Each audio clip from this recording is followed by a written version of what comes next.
యాకోబు గురించి మనందరికీ తెలిసిన యొక్క సత్యమే. యాకోబు దేవునితో ఏ విధంగా పెనుకులాడాడో, ఏ విధంగా ఆయన పరలోకములో దర్శనాలు చూశారో మనందరికీ తెలిసిన యొక్క సత్యమే. అలాంటి యాకోబు దేవుని బిడ్డలారా తన కుమారున యోసేపు విషయంలో ఏ విధంగా ఆయన కన్నీళ్లు గార్చాడు, ఏ విధంగా ఆయన దుఃఖపడాడు, ఏ విధంగా కన్నీళ్లు గారుస్తూ ఉంటే దేవుడు పట్టించుకున్నాడా లేకపోతే దేవుడు పట్టించుకోలేదా మన వాక్యాన్ని మనము ధ్యానం చేసుకున్నాం. ఇక్కడ యాకోబుకి 4 భార్యలు ఉన్నారని, యాకోబుకి 12 మంది దేవుళ్ళ సంతానం ఉందని, ఒక కుమార్తె ఉందని మన ఆది కాండంలో మనం చూస్తూ ఉన్నాం. కానీ దేవుళ్ళ యాకోబుకి ఆయన చివరి దినాల్లో ఆయన వృద్ధాప్యంలో ఉన్నప్పుడు దేవుళ్ళ యోసేపు పుట్టినట్లుగా మనం చూస్తూ ఉన్నాం. యోసేపు పుట్టిన తర్వాత కొన్ని దినాలకి యోసేపు యొక్క తల్లి మరణించినప్పుడు యాకోబే ఒక తల్లిగా యోసేపును చూసినట్లుగా మనం చూస్తూ ఉన్నాం. యోసేపుని దేవుళ్ళ గారంగా ఆయన పెంచినట్లుగా మనం చూస్తూ ఉన్నాం. యోసేపు ఏదో ఒక రోజు ఒక అధికారి, ఒక నాయకుడు అవుతాడని ఆయన యోసేపు మీదే ఎక్కువ ప్రేమ చూపించినట్లుగా మనం చూస్తూ ఉన్నాం. యోసేపుకి ఆ యాకోబు నిలువు టంగిని కూడా ఆయన కుట్టించినట్లుగా మనం లేఖనాల్లో మనం చూస్తూ ఉన్నాం. ఇక్కడ దేవుళ్ళలో మనం చూస్తూ ఉంటే యోసేపుని సొంత అన్నదమ్ముళ్ళు మోసం చేసిన, సొంత అన్నదమ్ముళ్ళు ఆయన్ని కొడుతున్నా, సొంత అన్నదమ్ముళ్ళు అనరాని మాటలు అంటున్నా కానీ యాకోబు మటుకు యోసేపునే ప్రేమిస్తూ ఉన్నాడు. మనం గమన సత్యమేంటంటే యాకోబు యోసేపుని ప్రేమిస్తున్నాడు. ఆ యొక్క ప్రేమని యోసేపు అడ్వాంటేజ్ తీసుకొని, నా తండ్రి నన్ను ప్రేమిస్తున్నాడు కదా, నా తండ్రి నా పక్కనే ఉన్నాడు కదా, నా అన్నదమ్ముళ్ళు నన్ను ఈ విధంగా చేస్తున్నారు, నా తండ్రికి చెప్తే వాళ్ళని ఏదో ఒకటి చేస్తారని దేవుని ఏ రోజు యోసేపు అనుకోలేదు. ఏ రోజు నా తండ్రికి అన్నలు నన్ను ఈ విధంగా చేస్తున్నారు, ఈ విధంగా నన్ను అవహేళన చేస్తున్నారు, ఈ విధంగా నన్ను ఏదో చేయాలనుకుంటున్నారు కానీ ఏ ఒక్కరోజు కూడా యోసేపు యాకోబుకి చెప్పిన యొక్క దేవుని లేఖనాలలో మనం చూడటం లేదు. కానీ యోసేపు మటుకు అనుకుంటున్నారు, నా తండ్రి నన్ను ప్రేమిస్తున్నారు, నా తండ్రి నన్ను గౌరవిస్తున్నారు, ఆ ప్రేమని ఆప్యాయతని నా తండ్రికి ఏ రోజు నేను దుఃఖ దినము తీసుకోరాకూడదు, నా తండ్రికి నేను మంచి పేరు తేవాలి. దర్శనం వచ్చినట్లుగా మీరందరూ నాకు నమస్కారం చేస్తారు, నీ తల్లిని తండ్రిని సన్మానిస్తే దీర్ఘాయువుతావని లేఖనాలు సెలవిస్తున్నాయి. దేవుళ్ళరా భార్య భర్తకి లోబడాలి, భర్త భార్యని ప్రేమించాలని లేఖనాలు మనకు చూపిస్తూ ఉన్నాయి. దేవుళ్ళ అదేవిధంగా తల్లిదండ్రులు బిడ్డల కొరకు ఆస్తి పాస్తులు సంపాదించాలని, తల్లిదండ్రులు బిడ్డల కొరకు ఏదో ఒక చూడాలని లేఖనాలు మనకు చూపిస్తూ ఉన్నాయి. ఈ 3 విషయాలు చాలా జాగ్రత్తగా మనము ఉండాలి దేవుని. కానీ ఇక్కడ యోసేపు దేవుళ్ళ తండ్రిని ప్రేమిస్తున్నారు. అన్నదమ్ముళ్ళు మోసం చేసిన, అన్నదమ్ముళ్ళు ఆయన మీద అసూయపోయినా కానీ దేవుళ్ళ తండ్రికి మటుకు చెప్పుకోలేకపోతున్నారు. చూడండి, ఇక్కడ అన్నదమ్ముళ్ళే దేవుళ్ళ తండ్రిని మోసం చేస్తున్నారు, అన్నదమ్ముళ్ళే తమ్ముడిని మోసం చేస్తున్నారు. దేవుళ్ళ యోసేపు యొక్క స్టోరీ అంతా మనందరికీ తెలుసు. దేవుళ్ళ యోసేపు ఆయన అన్నదమ్ముల్ని ఎతికేదానికి ఆహారాన్ని ఎత్తుకోపోతున్నప్పుడు ఆ యొక్క షెకెము అనే ప్రాంతానికి యోసేపు పోయినప్పుడు ఇదిగోరా కలగనేవాడు వస్తున్నారని ఆ యోసేపుని ఆయన తీసుకున్న ఆహారం బతుకు తిన్నారు కాబట్టి తిన్నారే కానీ ఆయన కొట్టి ఒక బావిలో వేసినట్లుగా మనం లేఖనాలు చూస్తూ ఉన్నాం. కానీ యోసేపు అన్నలారా నేను ఏ తప్పు చేయలేదే, నేను ఏ అన్యాయం చేయలేదే, నన్ను ఎందుకు అన్యాయంగా కొడుతున్నారు, నన్ను ఎందుకు అన్యాయంగా ఈ విధంగా చిత్ర హింసలో పడుతున్నారని ఆ యోసేపు అన్నదమ్ముల కాడ చెప్పుకుంటున్నారు. దేవుళ్ళ మనం చూస్తూ ఉన్నాం. యోసేపు చనిపోయినట్లుగా యాకోబు ఆయనకి నిలువుటంగి ఇచ్చిన ఆ నిలువుటంగి తీసుకొని యాకోబు కాడికి తీసుకోపోయి ఆ నిలువుటంగిని అన్నదమ్ములు మేక యొక్క రక్తము ఆ నిలువుటంగిని ముంచి ఆ నిలువుటంగిని తండ్రిని యాకోబు కాడికి తీసుకోపోతే అన్నదమ్ముళ్ళు ఆ యోసేపు చనిపోయారని ఎక్కడ యాకోబుకి చెప్పలేదు.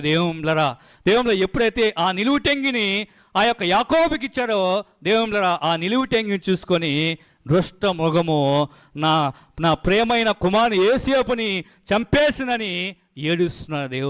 దేవుళ్ళరా చూడండి, గమన సత్యమేనంటే మనం లోతుగా ధ్యానం చేసుకుంటే దేవుళ్ళరా నిలువుటంగి అంతా బాగానే ఉంది, రక్తం మరకల మటుకే ఉన్నా కానీ ఎక్కడ ఆ నిలువుటంగి చినగలేదు, ఎక్కడ ఆ నిలువుటంగి దేవుళ్ళరా దృష్ట మృగమైన మామూలుగా ఒక కుక్క గడిస్తేనే దేవుళ్ళరా మనకు ఘాట్లు పడతాయి దేవుళ్ళరా, కానీ ఆ నిలువుటంగికి ఎక్కడ ఘాట్లు పడలేదు, ఆ నిలువుటంగి ఎక్కడ చినిగిపోలేదు. కానీ యాకోబు దేవుళ్ళ విశ్వాసములో బలహీన పడిపోతున్నారు. దేవుని పట్ల దేవునితో పెనుగులాడిన యాకోబు, దేవుని దర్శనాలు చూసిన యాకోబు తన కుమారుని దేవుని మనం వాక్యం చదువుకున్నాం, తన అన్నదమ్ములు అతని మీద అసూయ పడినట్లుగా ఆయన మాట జ్ఞాపకం ఉంచుకో ఉన్నాడు. ఎందుకంటే నా కుమారుడు ఏ రోజైనా నాయకుడు అవుతాడు, నా కుమారుడు ఏ రోజైనా మంచి వ్యక్తి అవుతాడని దేవుళ్ళరా అదేవిధంగా మనం కూడా ప్రార్థన చేస్తూ ఉంటాం, దేవుడితో పెనుగులాడుతూ ఉంటాం, దేవునికి ప్రార్థన చేస్తూ ఉంటాం, దేవుణ్ణి వేడుకుంటూ ఉంటాం. కానీ దేవుడు మటుకు సహాయం చేస్తాడు, దేవుడు మటుకు ప్రార్థనకి జవాబిస్తూ ఉంటాడు. కానీ ఆ ప్రార్థనకి ఇచ్చిన జవాబుని మనము దేవుని ఆలోచించలేము. దేవుడు చేయలేడేమో, దేవుడు సహాయం చేయలేడేమో, దేవుడు ఈ విధంగా చేసాడేమో, దేవుడు ఈ విధంగా నడిపించాడేమని అనుకొని దేవుని గలిబిల్లి అవి దేవుని యొక్క విశ్వాసములో బలహీన పడిపోతున్నాం. దేవుళ్ళ అక్కడ వాక్యము సెలవిస్తూ ఉంది. దేవుళ్ళ ఒక వాక్యాన్ని మనం చదువుకున్నాం, అదే ఆదికాండము 37వ అధ్యాయము 33వ వచనం ఒకసారి చదువుకున్నాం. చదువు. అతడు దానిని గుర్తుపట్టి, ఈ అంగీ నా కుమారుదే, దుష్టముఖము వానిని తినివేసిను, యోసేపు నిశ్చయముగా చేర్చబడినను. యాకోబు తన బట్టలు చింపుకొని తన నడుమున గోని పట్ట కట్టుకొని అనేక దినములు తన కుమారుని నిమిత్తము అంగలాచుండగా అతని కుమారులందరూ అతని కుమార్తెలందరూను అతని ఓదార్చను యత్నం చేసిరి. అయితే అతడు ఓదార్చ పొందనలక, నేను అంగలార్చుచు మృతుల లోకమునకు నా కుమారుని యొద్దకు వెళ్ళదని చెప్పి అతని తండ్రి అతని కోసము ఏడ్చును. చూడేమరా, యోసేపు చనిపోయాడని యాకోబు డిక్లేర్ చేసుకుంటున్నారు. దేవుళ్ళరా, యోసేపు చనిపోయాడని దుష్టముఖము ఆయన్ని చంపివేసిందని ఏడుస్తూ ఉన్నాడు. దేవుళ్ళరా, ఆయన ఏడుస్తున్నప్పుడు ఏ రోజు కూడా దేవుడు యాకోబుని పట్టించుకోలే. దేవుళ్ళరా, ఏ రోజు యాకోబుగా దిగి వచ్చి, యాకోబు ఎందుకు ఏడుస్తున్నావు, ఎందుకు బాధపడుతున్నావు, ఎందుకు ఈ విధంగా దిగులుగా ఉన్నావు, ఎందుకు ఈ విధంగా గొడవలు చింపుకుంటున్నావు అని ఏ రోజు దేవుళ్ళరా యాకోబు గారికి వచ్చి దేవుడు మాట్లాడిన దాఖలాలు లేవు. దేవుడు ఎందుకంటే యోసేపు జన్మించున్నాడు, యోసేపు ఆడున్నాడు, యోసేపు ఐగుప్తు దేశంలో ఉన్నాడు. ఐగుప్తులో దేవుడు యోసేపుకు దేవుడు తోడుగా ఉన్నాడని అది దేవుడు తెలుసు, కానీ యాకోబు గుర్తించలేకపోతున్నారు. దేవుళ్ళరా, యాకోబు దేవుళ్ళ విశ్వాసములో, యాకోబు యొక్క వాగ్దానములో ఆయన బలహీన పడిపోతున్నారు. దేవుళ్ళరా, జనవరి 1వ తారీఖున వాగ్దానాలు తీసుకుంటాం, ప్రార్థన పూర్వక వాగ్దానాలు తీసుకొని ఆ వాగ్దానం రాసుకుంటాం. 365 రోజుల తర్వాత ఆ వాగ్దానము గుర్తుండదు దేవుళ్ళు. ఎందుకంటే వాగ్దానం చేసిన దేవుడు ఆయన నెరవేర్చే దేవుడు కాబట్టి, ఆయన మాట ఇచ్చి మాట ఖచ్చితంగా నెరవేర్చే దేవుడు. అందువలన దేవుళ్ళరా, మనం ప్రార్థన చేసేటప్పుడు, మనం దేవుని అడిగేటప్పుడు మన విశ్వాసంతో ఉండాలి, నమ్మకంతో ఉండాలి, యథార్థంగా ఉండాలి. అప్పుడే దేవుడు మన జీవితాల్లో అద్భుతాలు చేస్తాడు. హల్లెలూయా. దేవుళ్ళరా, ఇక్కడ యాకోబు జ్ఞాపకం చేసుకున్నాడు. ఎందుకు ఏడుస్తున్నాడైనా? యోసేపు దేవుళ్ళరా అమ్ముడుపోయాడు, కానీ దేవుళ్ళరా ఆయన యొక్క భవిష్యత్తు జీవితము ఆయన అనుకో ఉంటాడు, నా జీవితం ఎందుకు ఈ విధంగా అయిపోయింది, నేను రాజనగరంలో ఉండాల్సింది, శ్రేష్టమైన భవనంలో ఉండాల్సింది, మంచి బట్టలు వేసుకోవాల్సింది, నేను ఈ యొక్క ఇంట్లో పడి పాచి పని చేసుకున్నానే, ఈ విధంగా దేవుళ్ళరా ఎంగిలి పేట్లు నేను కడుగుతున్నానే, ఎందుకు నా భవిష్యత్తు జీవితము కనుమరిగిపోయిందని దేవుళ్ళ యోసేపు ఒకవేళ బాధపడవచ్చు. దేవుళ్ళ మనం చదువుకున్నాం, యాకోబు యొక్క కుమార్తెలు తన కుమారుడు చనిపోయాడని ఆయన అరుస్తూ ఉంటే ఆయన అందరూ అయ్యా వాదాడుస్తూ ఉంటే ఆయన వాదార్పు ఆయనకి దక్కలేదు. దేవుళ్ళ ఈరోజు భార్యను చూసి భర్త ఆడవచ్చు, భర్తను చూసి భార్య అవచ్చు, బిడ్డలు చెడిపోతూ ఉంటే తల్లిదండ్రులు ఆడవచ్చు.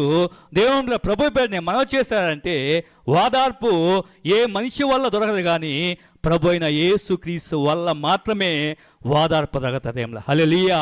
దేవుళ్ళ ఆ వాదార్పు ఏంటంటే దేవుళ్ళ మనుషుల వల్ల వాదార్పు అది తాత్కాలికమైన వాదార్పు, కానీ దేవుడిచ్చే వాదార్పు శాశ్వతమైనది.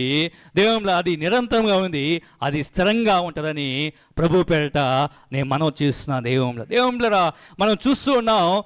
మనము కొత్త నిబంధనలో మనం చూస్తూ ఉంటే దేవుళ్ళ మనము లోకా సువార్తలో దేవుళ్ళు 1వ అధ్యాయం చూసినా, మార్కు సువార్తలో 1వ అధ్యాయం చూసినా దేవుళ్ళ జకర్య ప్రార్థన చేస్తారు. దేవుళ్ళ ఏం ప్రార్థన చేస్తారంటే అయ్యా నా భార్యకి గర్భం కావాలని ప్రార్థన చేస్తారు. దేవుళ్ళ ఒకసారి ఆ వాక్యాన్ని చదువుకొని దేవుళ్ళ నేను ముగిచ్చేస్తా. దేవుళ్ళ లోకా సువార్త 1వ అధ్యాయము 13వ వచనం ఒకసారి చదువుకున్నాం. అప్పుడు ఆ దూత అతనితో జకర్య భయపడకము, నీ ప్రార్థన వినబడినది, నీ భార్య అయిన ఎలిజబెత్తు నీకు కుమార్ని కనును, అతని యెహోవాను పేరు పెట్టబడదువు. చాలమ్మ. అదేవిధంగా 18వ వచనం ఒకసారి చదువుకున్నాం.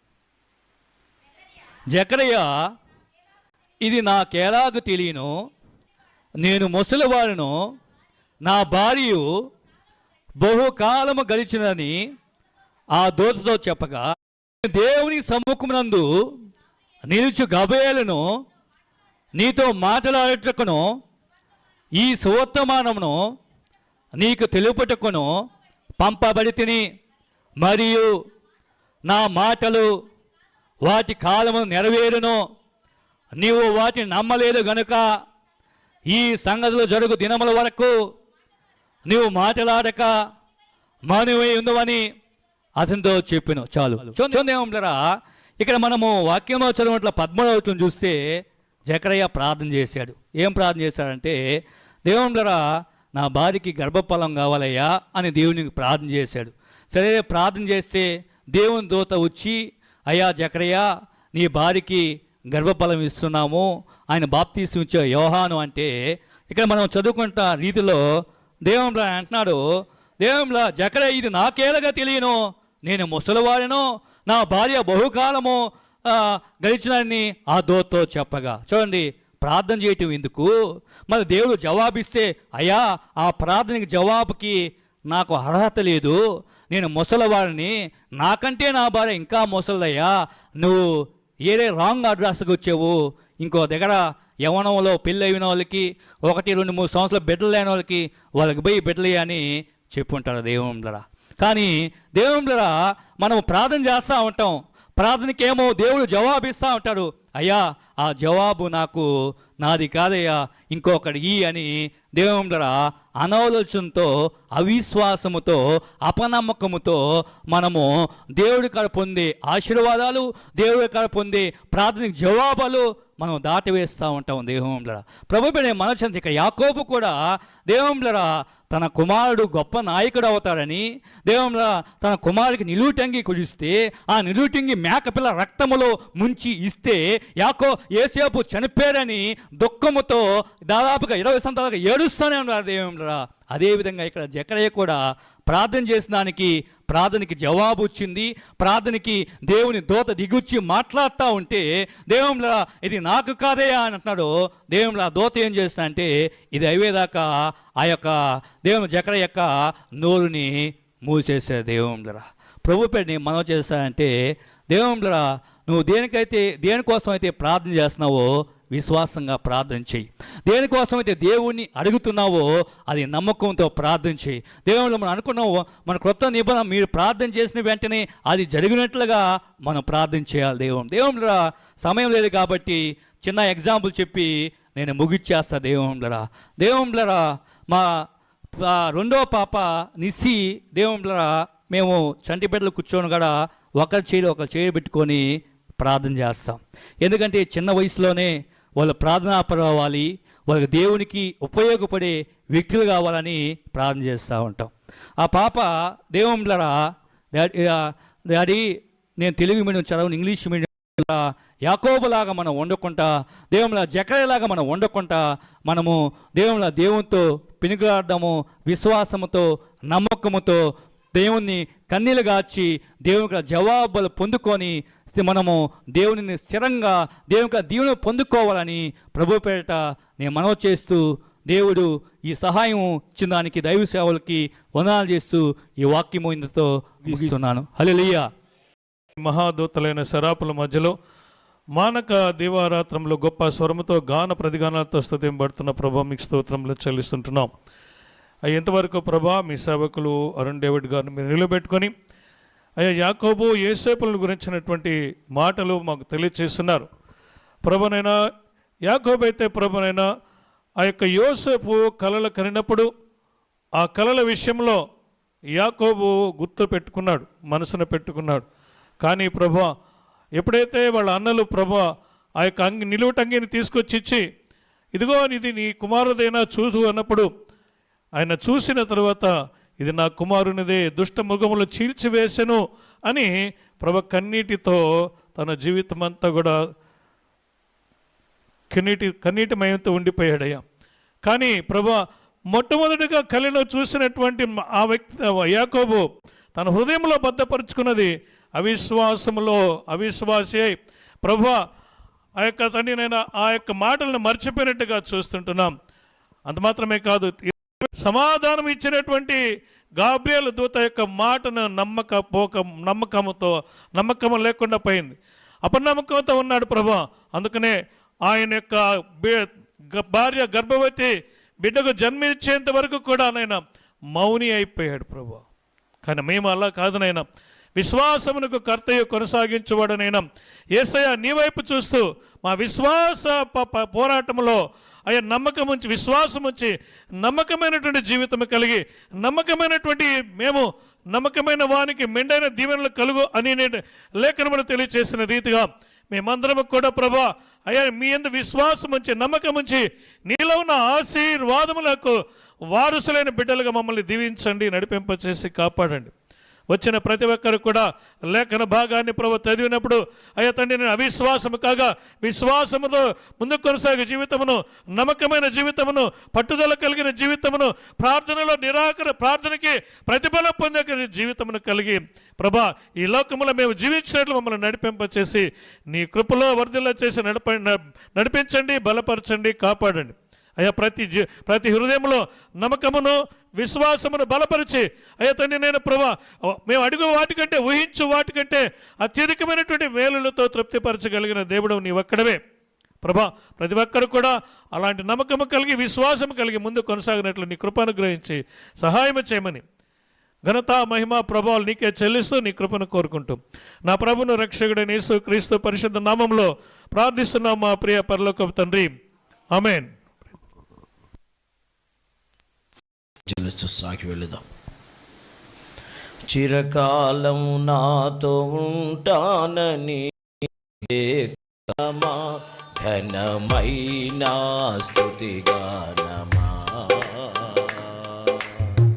యేసయ్యా నా ప్రాణమా ఘనమైన స్తుతిగానమా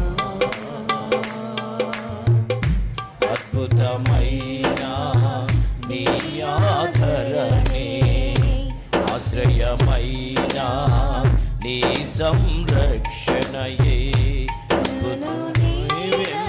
వింటాడెను నే అలయక నడిపించెను నా జీవమా నా స్తోత్రమా నీకే ఆరాధనా నా స్నేహమో సంక్షేమమో నీవే ఆరాధ్యుడా యేసయ్యా నా ప్రాణమా ఘనమైన స్తుతిగానమా యేసయ్యా నా ప్రాణమా ఘనమైన స్తుతిగానమా. మొదటి చిరకాలము నాతో ఉంటానని క్షణమైనా వీడి పోలేదని నీలో నన్ను చేర్చుకున్నావని తండ్రితో ఏకమైనామని ఆనందగానమునే పాడనా ఆనందగానమునే పాడనా ఏదైనా నాకున్న సంతోషము నీతోనే కలిగున్న అనుబంధమే ఏదైనా నాకున్న సంతోషము నీతోనే కలిగున్న అనుబంధమే సృజనాత్మకమైన నీ కృప చాలు నీ బ్రతికున్నది నీ కోసమే సృజనాత్మకమైన నీ కృప చాలు నీ బ్రతికున్నది నీ కోసమే యేసయ్యా నా ప్రాణమా ఘనమైన స్తుతిగానమా యేసయ్యా నా ప్రాణమా ఘనమైన స్తుతిగానమా. Last one. మధురము కాదా నీ నామ ధ్యానం పరపురానిది నీ ప్రేమ మధురం మేలు చేయుచు నడుపు వైనము క్షేమముగాన ఈ లోక పయనము నే పాడనా స్తోత్ర గీతముగా నే పాడనా నిజమైన అనురాగం చూపావయ్యా స్థిరమైన అనుబంధం నీదేనయ్యా నిజమైన అనురాగం చూపావయ్యా స్థిరమైన అనుబంధం నీదేనయ్యా స్తుతుల సింహాసనం నీ కొరకేగా ఆసీనుడవైనను పాలించగా స్తుతుల సింహాసనం నీ కొరకేగా ఆసీనుడవైనను పాలించవా. స్తోత్రం. యేసయ్యా నా ప్రాణమా ఘనమైన స్తుతిగానమా. స్తుతి ఆరాధన. యేసయ్యా నా ప్రాణమా ఘనమైన స్తుతిగానమా.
స్నేహమా సంక్షేమము వరకు మాట్లాడి ఇప్పుడు కూడా మాట్లాడుతూ ఇక కూడా మాట్లాడి నడిపించబోతుంది కొన్ని కొందనాలు.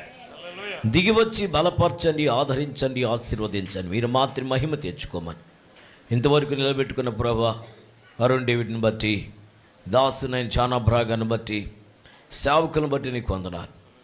సేవకులు నిలబడ్డారు కానీ మీరు మాట్లాడారు. మీరు మాతో మాట్లాడి సజీవుడైన దేవుడిని నమ్ముతూనే నీ ఘనపరుస్తూ మాటల ప్రకారం నడిచమని యేసు సజీవ శ్రేష్ఠ నామములో అడుగుచున్నా నా పరమ తండ్రి. హల్లెలూయా. వాక్య ధ్యానములోకి వెళదాము. పరిశుద్ధ దేవుడు తన సన్నిధి ప్రత్యక్షతను మనపక్షంగా ఉదయింపజేసి తన సన్నిధి కాంతితో నిలబెట్టి ఆదరించుటగాని సిద్ధంగా ఉన్నాడు. సిద్ధపరిచిన లేఖన భాగములోకి వెళదాం.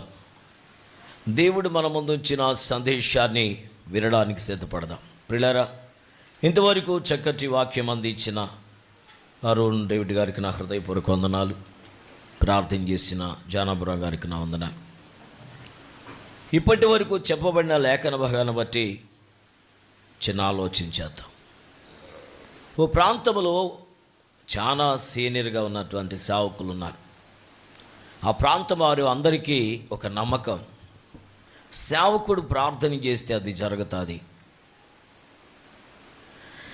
సేవకుడు మొర్రపెట్టగా దేవుడు ప్రత్యుత్తరం ఇస్తాడు అనేటువంటి ఆ నమ్మకంతో ఆ ప్రాంతమంతా సాగిపోతూ ఉన్నారు. కానీ యేసుప్రభు నమ్ముకున్నారు కొద్దిమంది.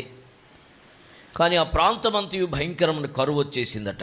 ఆ కరువు కలిగిన ఆ ప్రాంతంలో సర్వోన్నతుడైన దేవుని యొక్క ప్రత్యక్షత కొరకై అడుగుతూ ఆయన సన్నిధి దేవుని కొరకై సిద్ధపడదాం. క్లారం భయంకరమైన కరువు వచ్చింది. పోయిన సంవత్సరం అంతయు కరువుతో పంట ఏమీ రాలేదు. కానీ ఈ ముందున్నటువంటి సంవత్సరం అన్న కనీసం పంట వస్తే పశువులకు మేతను దొరుకుతుందన్న పరిస్థితులు ఉంటున్నాయి.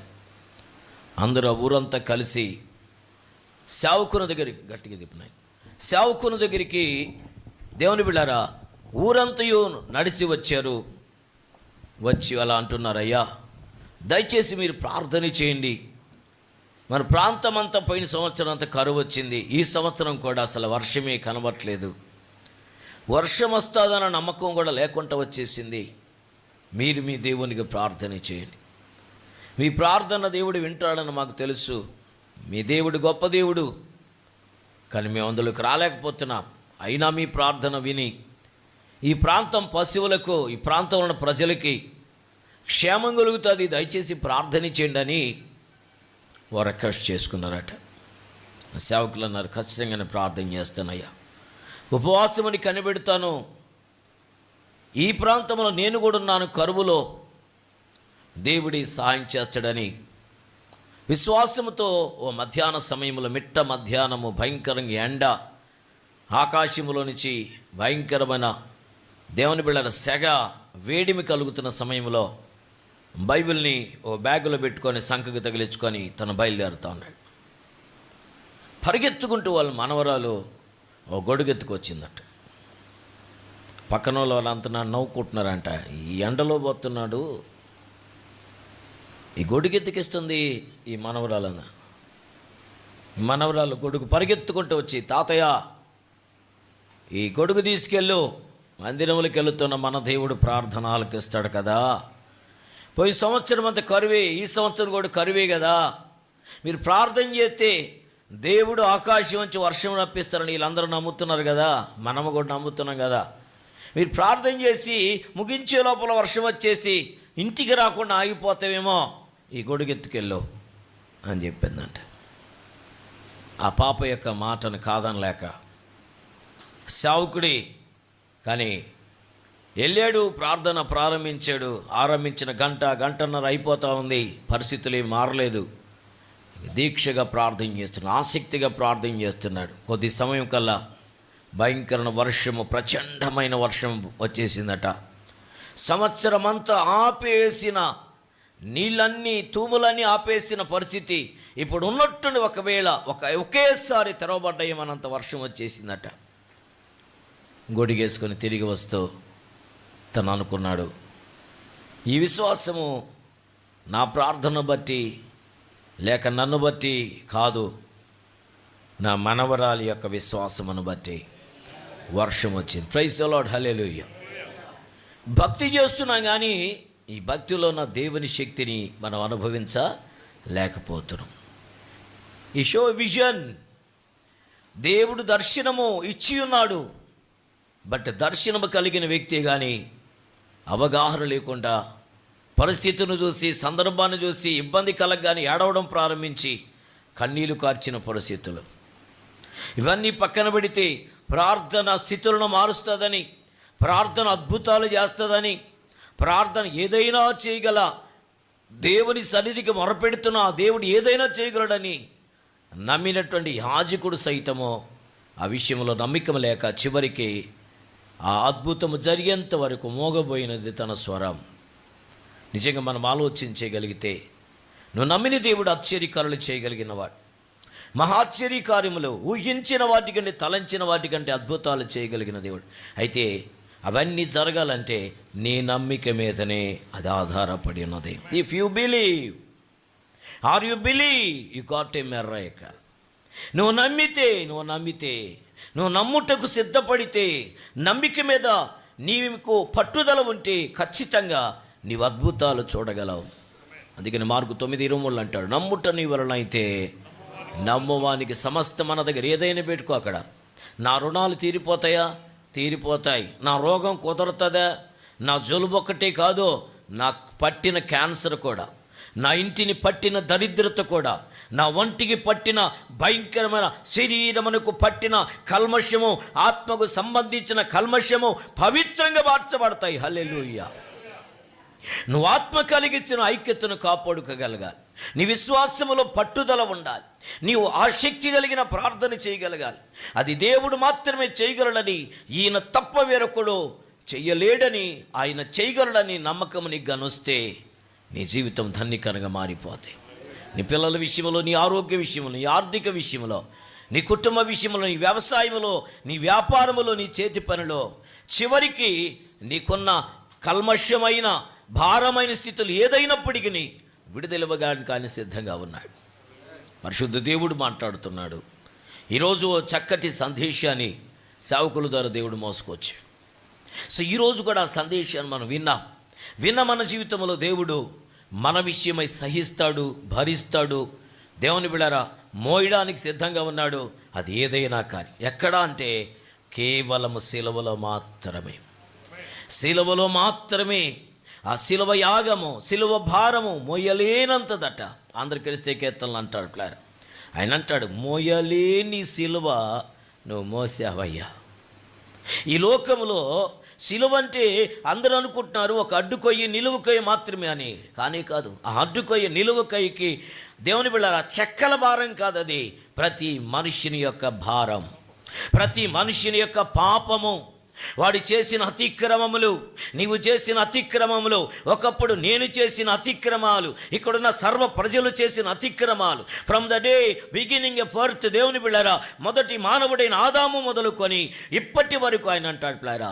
చూశారండి, జకరియా మొదలుకొని బరకియా రక్తము వరకు ఈరోజు దోషములు, అతిక్రమాలు, రకరకాలైన తొందరపాట్లు, హత్యలు, మానభంగాలు, విచ్చలవిడి పాపము, చెప్పేది ఒకటి చేసేది ఒకటి, పైకి కనబడేది ఒకటి, వాస్తవిక జీవితం ఒకటి. ఇలాంటి పాపపు భ్రష్టత్వములు సాగిపోతున్న మానవులందరి కొరకై, లేక మనందరి కొరకై యేసు 2000 దేవుని బిళ్ళారు 26 సంవత్సరాల క్రితమే భరించినటువంటి భారం. ఒకసారి చదువుకుని యోహాను సువార్తలోకి రండి. పరిశుద్ధ దేవుడి మాట్లాడుకొని సిద్ధంగా ఉన్నాడు. యోహాను సువార్త దేవుని యొక్క వాక్య ప్రత్యక్షతలో ఓ చక్కటి సందేశాన్ని దేవుడు మన ముందు ఉంచడానికి ఇష్టపడుతున్నాడు. యోహాను సువార్త 19వ అధ్యాయం పిల్లల బాగా గమనించండి. 17వ వచనం చదువుకున్న పిల్లల, ఆయన చదువుకున్న మాట, వారు యేసుని తీసుకొని పోయిరి. అక్కడి నుంచి అండలం చేసుకుందాం. ఆయన తన సిలువను మోసుకొని కపాల స్థలమును చోటుకు వెళ్ళాను. హెబ్రీ భాషలో దానికి గొల్గతా అని పేరు. హెబ్రీ భాషలో దానికి గొల్గతా అని పేరు. ఆయన అంటే సిలువధారి అయిన యేసయ్య తన శిలువను మోసుకొని కపాల స్థలమును చోటుకు వెళ్ళాను. హెబ్రీ భాషలో దానికి గొల్గతా అని పేరు. గొల్గతా, గబ్బత్తా. గొల్గతా అనేటువంటి స్థలము దగ్గరికి ఆ శిలువను మోసుకొని వెళ్ళాంట. యేసుక్రీస్తు శిలువ వేసిన దినము ప్రపంచ చరిత్రలో అతి ప్రాముఖ్యమైన దినం.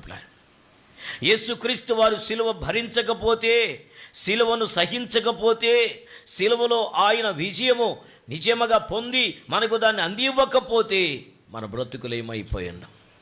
ఈరోజు ఆయన ఏదైనా చేయగలడని, స్థితిని మార్చగలిగిన సమర్థుడని, పరిస్థితులను తారుమారుగా ఉన్న వాటిని చక్కపరచగలిగిన దేవుడు అని, చేదైన పరిస్థితులున్నా అవి మాధుర్యంగా మారిపోతాయని, మారాను మధురంగా మార్చగలిగిన దేవుడని విషయాన్ని నువ్వు ఈరోజు గ్రహించాలి. ఈ సంపూర్ణ రాత్రి ప్రార్థనలో నువ్వు చేయవలసిన ఒకే ఒక పని, నీ చేదైన పరిస్థితులు మారబోతున్నాయి. నమ్ముదాం. 2026 ఫిబ్రవరి మాసమే, ఈ దినమే ఇప్పటి వరకు భరించిన చేదు, ఇప్పటి వరకు సహించిన సేదు, ఇప్పటి వరకు అపజయము, అవమానము, నిందలు, కానీ ఇక నుంచి అవి ఉండవు. నమ్మితే దేవుని కార్యం చూస్తాం. సంవత్సరం మనకు దేవుని బిళ్ళారా 52 శుక్రవారాలు వస్తాయి. మీ బాధ 52 ఆదివారాలు వస్తాయి, 52 శుక్రవారాలు వస్తాయి. కానీ 52 శుక్రవారాల్లో ఒకే ఒక్క శుక్రవారానికి శుభ శుక్రవారం అన్నట. ఏంటది శుభ శుక్రవారం అన్నటువంటి ఆ పేరుగంచిన శుక్రవారం ఏం జరిగింది అంటే, లోకరక్షకుడుగా సర్వోన్నతుడైన దేవుడు నరావతరికి దిగివచ్చి ఎందుకైంది? ప్రాణం పెట్టిన దినం శుభ సందేశం ఎందుకు మరి వినబడుతున్నది? ఇది ప్రపంచమంతా యాక్సెప్ట్ చేస్తున్నది. నాట్ ఓన్లీ అవర్ ఇండియా, ప్రపంచంలో వాస్తవికంగా 165 దేశాలు ఐక్యరాజ్య సమితిలో ఉంటే దాంట్లో చేరనటువంటి దేశాలు చాలా ఉన్నాయి. 200 దగ్గరదాపు 46 దేశముల వరకు ఆయా రాష్ట్రాలు దేశాలుగా అనౌన్స్మెంట్ చేసేసుకున్న దేశాలు ఉన్నాయి. మరి వీటన్నిటి దేశంలో, ప్రపంచంలో అందరికీ తెలిసిన ఒకే ఒక శుభకరమైన దినము, శుభకరమైన శుక్రవారము యేసుక్రీస్తు వాళ్ళు లోకులందరి కొరకు ఆ ప్రాణం పెట్టినటువంటి ఆ శుభకరమైనటువంటి ఆ ప్రత్యేకమైన సమయమని గుడ్ ఫ్రైడే అంటాం. మరి ఎందుకు ఆ గుడ్ ఫ్రైడే అని వచ్చిందంటే, మనందరి యొక్క దోషమును ఆయన సిలువలో సహించి మోసి భరించి మనకి విజయం ఇచ్చాడు కాబట్టి. హల్లెలూయా. అందుకని బైబిల్లో ఒక మాట ఉంది, ప్రతి వానికి ఒక విలువ ఉందంట, ప్రతి దానికి వస్తువుకు ఒక విలువ ఉందంట. క్రొత్త నిబంధనలకు వెళితే ఆకాశ వస్తువుల యొక్క విలువ ఒకటట, భూ వస్తువుల దేవ సంబంధమైన వస్తువుల యొక్క విలువ ఒక రకంగా ఉండదట. ప్రతిదానికి ఒక విలువ ఉన్నది. కానీ సిలువలో భరించిన పాపమునకు మాత్రము మూల్యం అట్లా ఉండవలసిందట. ఏ మనుష్యుడో ఆ మూల్యమును చెల్లించలేడు, ఆ క్రయధనాన్ని చెల్లించడి, ఆ దానికి రుణాన్ని ఎవడు చెల్లించడి. ఒకవేళ నాకు అయ్యా కొన్ని వేల కోట్లు ఉన్నాయి, లేకపోతే నా ఇండియాలో నేను ఒక్కడిని కోటేశ్వరుని, నాలాంటి వ్యక్తికి ఎవడు లేడనుకున్నా, నీ సంబంధించిన కోట్లన్నీ దారబోసిన ఆ రుణం అట్లా ఆగిపోవలసిందే. అంటే ఒక వ్యక్తి యొక్క పాపము, ఒక వ్యక్తి యొక్క అతిక్రమము, ఒక వ్యక్తి పాతాళముకు పోకుండా పరలోకానికి నడిపించగలిగినటువంటి దేవుని బిడ్డల ఏర్పాటు ఎన్ని కోట్లు పోసినా, ఎంత వ్యయపరిచినా, ఎంత దానము చేటుకు సిద్ధపడినా ఆ పాపము, ఆ దోషము, అతిక్రమం అట్లా ఉండవలసినదే. కానీ అతిక్రమలన్నిటిని భరించిన సర్వోన్నతుడైన దేవుడు ఈరోజు మాట్లాడుతున్నాడు. నీ ప్రతి భారం ఈరోజు సులువుగా మారబోతా ఉంది, ప్రతి భారము తేలికగా మారబోతా ఉంది, నీ ప్రతి చేదు మధురంగా మారబోతా ఉంది. అవన్నీ మారాలి అంటే ఆ భరించిన యేసు వైపు చూద్దాం. ఆయనంట, సిలువాపై చూడోము ఆ ప్రియుని, ఆ ప్రేమకై నీవు ఏమిత్తువో అర్పించుకోనీదు జీవితము, ఆయన కొరకై జీవించుము, అర్పించుకోనీదు జీవితము, ఆయన కొరకై జీవించుము. చూడు, సైతాన్ ఇంకా నిలబడుతుందండి.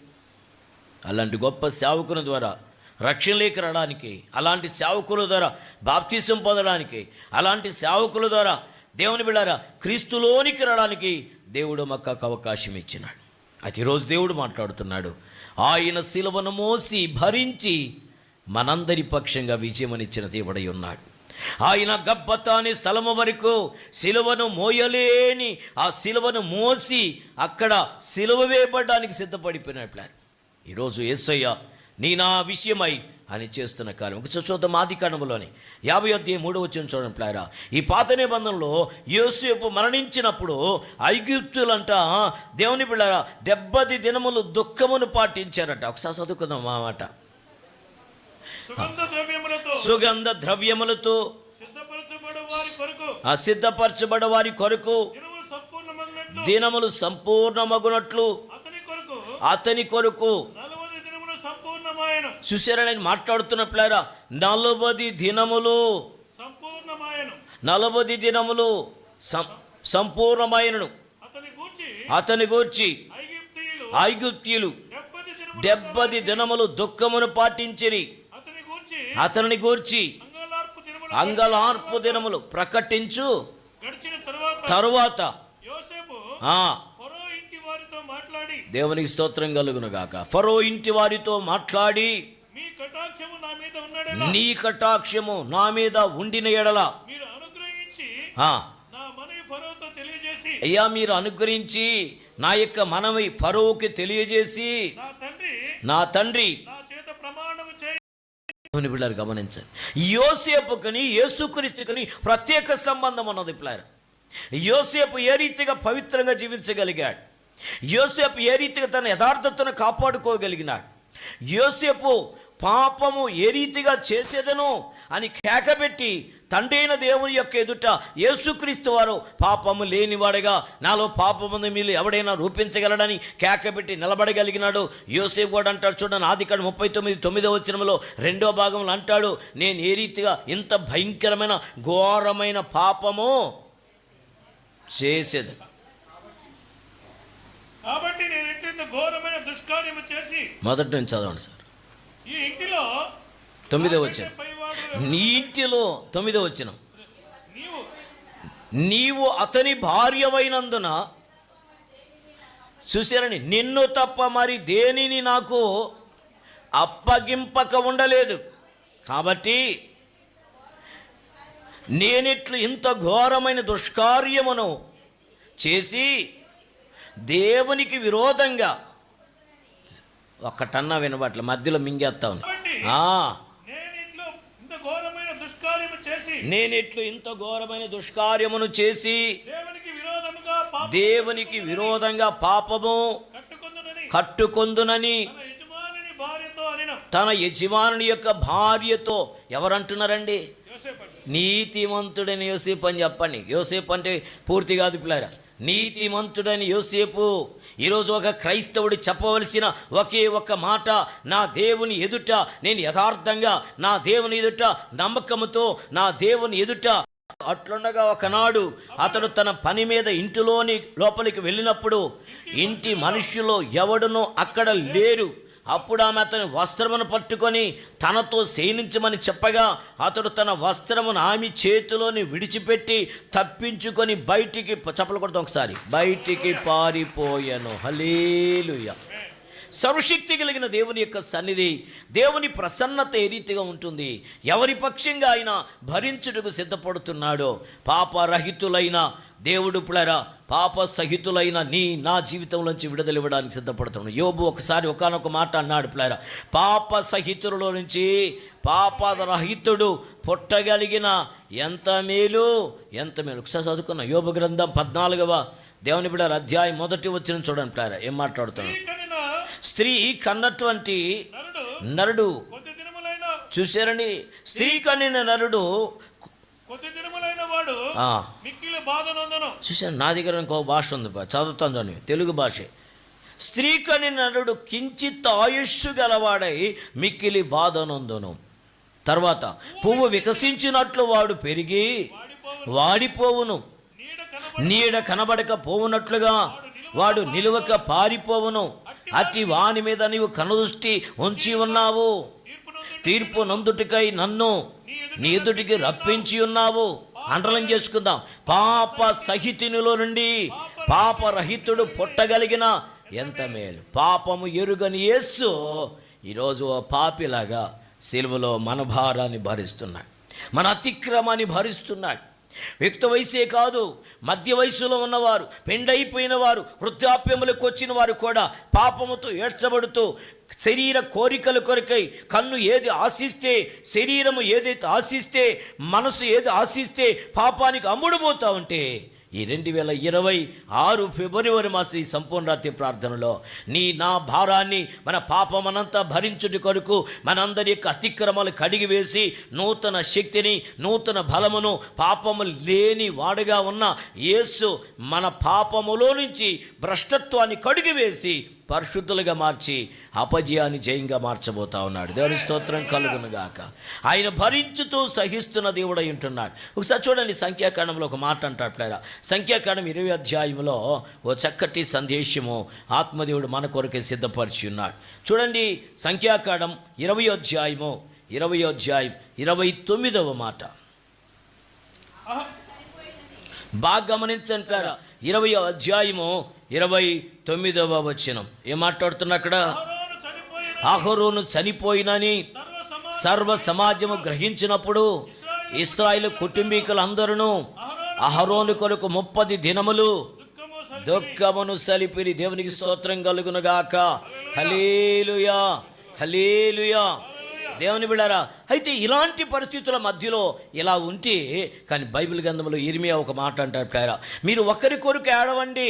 ఇప్పుడు చనిపోయినటువంటి అహరోను కొరకు, చనిపోయినటువంటి మోషే కొరకు, చనిపోతున్న సిద్ధమవుతున్నటువంటి యోసేపు కొరకు కూడా అక్కడ కన్నీళ్లు కారుస్తున్నారు, దుఃఖదినములు కనబడుతున్నాయి, వినబడుతున్నాయి. కానీ ఇర్మియా ప్రవక్త ఒక మాట అంటాడు పిల్లారా, ఆయన మాట్లాడుతున్నాడు, చనిపోయిన వారి గురించి ఎవ్వరూ ఏడవద్దట. చదువు మాట, ఇర్మియా గ్రంథం 22వ అధ్యాయం 10వ వచనం. చనిపోయిన వారి గురించి ఎవడు ఏడవద్దు, వారిని గురించి అంగలార్చవద్దు, వెళ్ళిపోవచ్చున్న వారిని గురించి బహు రోదనము చేయుడి. వాడు మరలా ఇక తిరిగి రాడు, తన జన్మభూమిని చూడడు. తన తండ్రి అయినటువంటి యోషియాకు ప్రతిగా ఏలిన వాడిని స్థలములో నుండి వెళ్ళిపోయిన యోధారాజు అయిన యోషియా కుమారుడగు షల్లూమునకు వచ్చిన యెహోవా ఎలాగూ సెలవిచ్చుచున్నాడు, అతడు ఇక్కడికి తిరిగి రాడు. అంటే తిరిగి రాలేనంత లోకములోకి అనేక మంది వెళ్ళిపోతారు. లోకస్తులు కూడా అదే చెబుతున్నారు, లోకంలో ప్రజలు కూడా అలాగే చెప్తారు. ఏమైందంటే వారు తిరిగి రాని లోకములోకి వెళ్ళిపోయినాడయ్యా. వాడు ఎక్కడికి వెళ్ళాడు అంటే వాడు చనిపోయినాడండి, పరమ పదించెను అని అంటాడు. కానీ క్రైస్తవ నిరీక్షణ ఈరోజు దేవుడు మాట్లాడుతున్నాడు. ఎవరి గురించి నువ్వు ఏడవాలి అంటే, ఎవరి కొరకు ఏడవకూడదు ఆయన చనిపోయిన వాని గురించి ఏడవద్దు, వాని గురించి అంగలార్చవద్దు, వెళ్ళిపోవచ్చున్న వాని గురించి బహురోదనము చేయడి. వాడికను తిరిగి రాడు, తన జన్మభూమిని చూడడు. దేవుని స్తోత్రం కలుగును గాక. ఈ జన్మభూమి అనగానే ఎక్కడి నుంచి వచ్చాడో అది జన్మభూమి. ఈరోజు నేటివ్ ప్లేస్ అని మనం అనుకోండి, అది కాదు నేటివ్ ప్లేస్. దేవుడు తల్లి గర్భంలో పెట్టినది కాదు. ఎక్కడి నుంచి అయితే మరి తమ తండ్రి ఇంటి నుంచి లోకానికి వచ్చాడో తిరిగి మరలా తండ్రి ఇంటికి వెళ్ళిపోతాడు క్రీస్తునందున్న వారికి.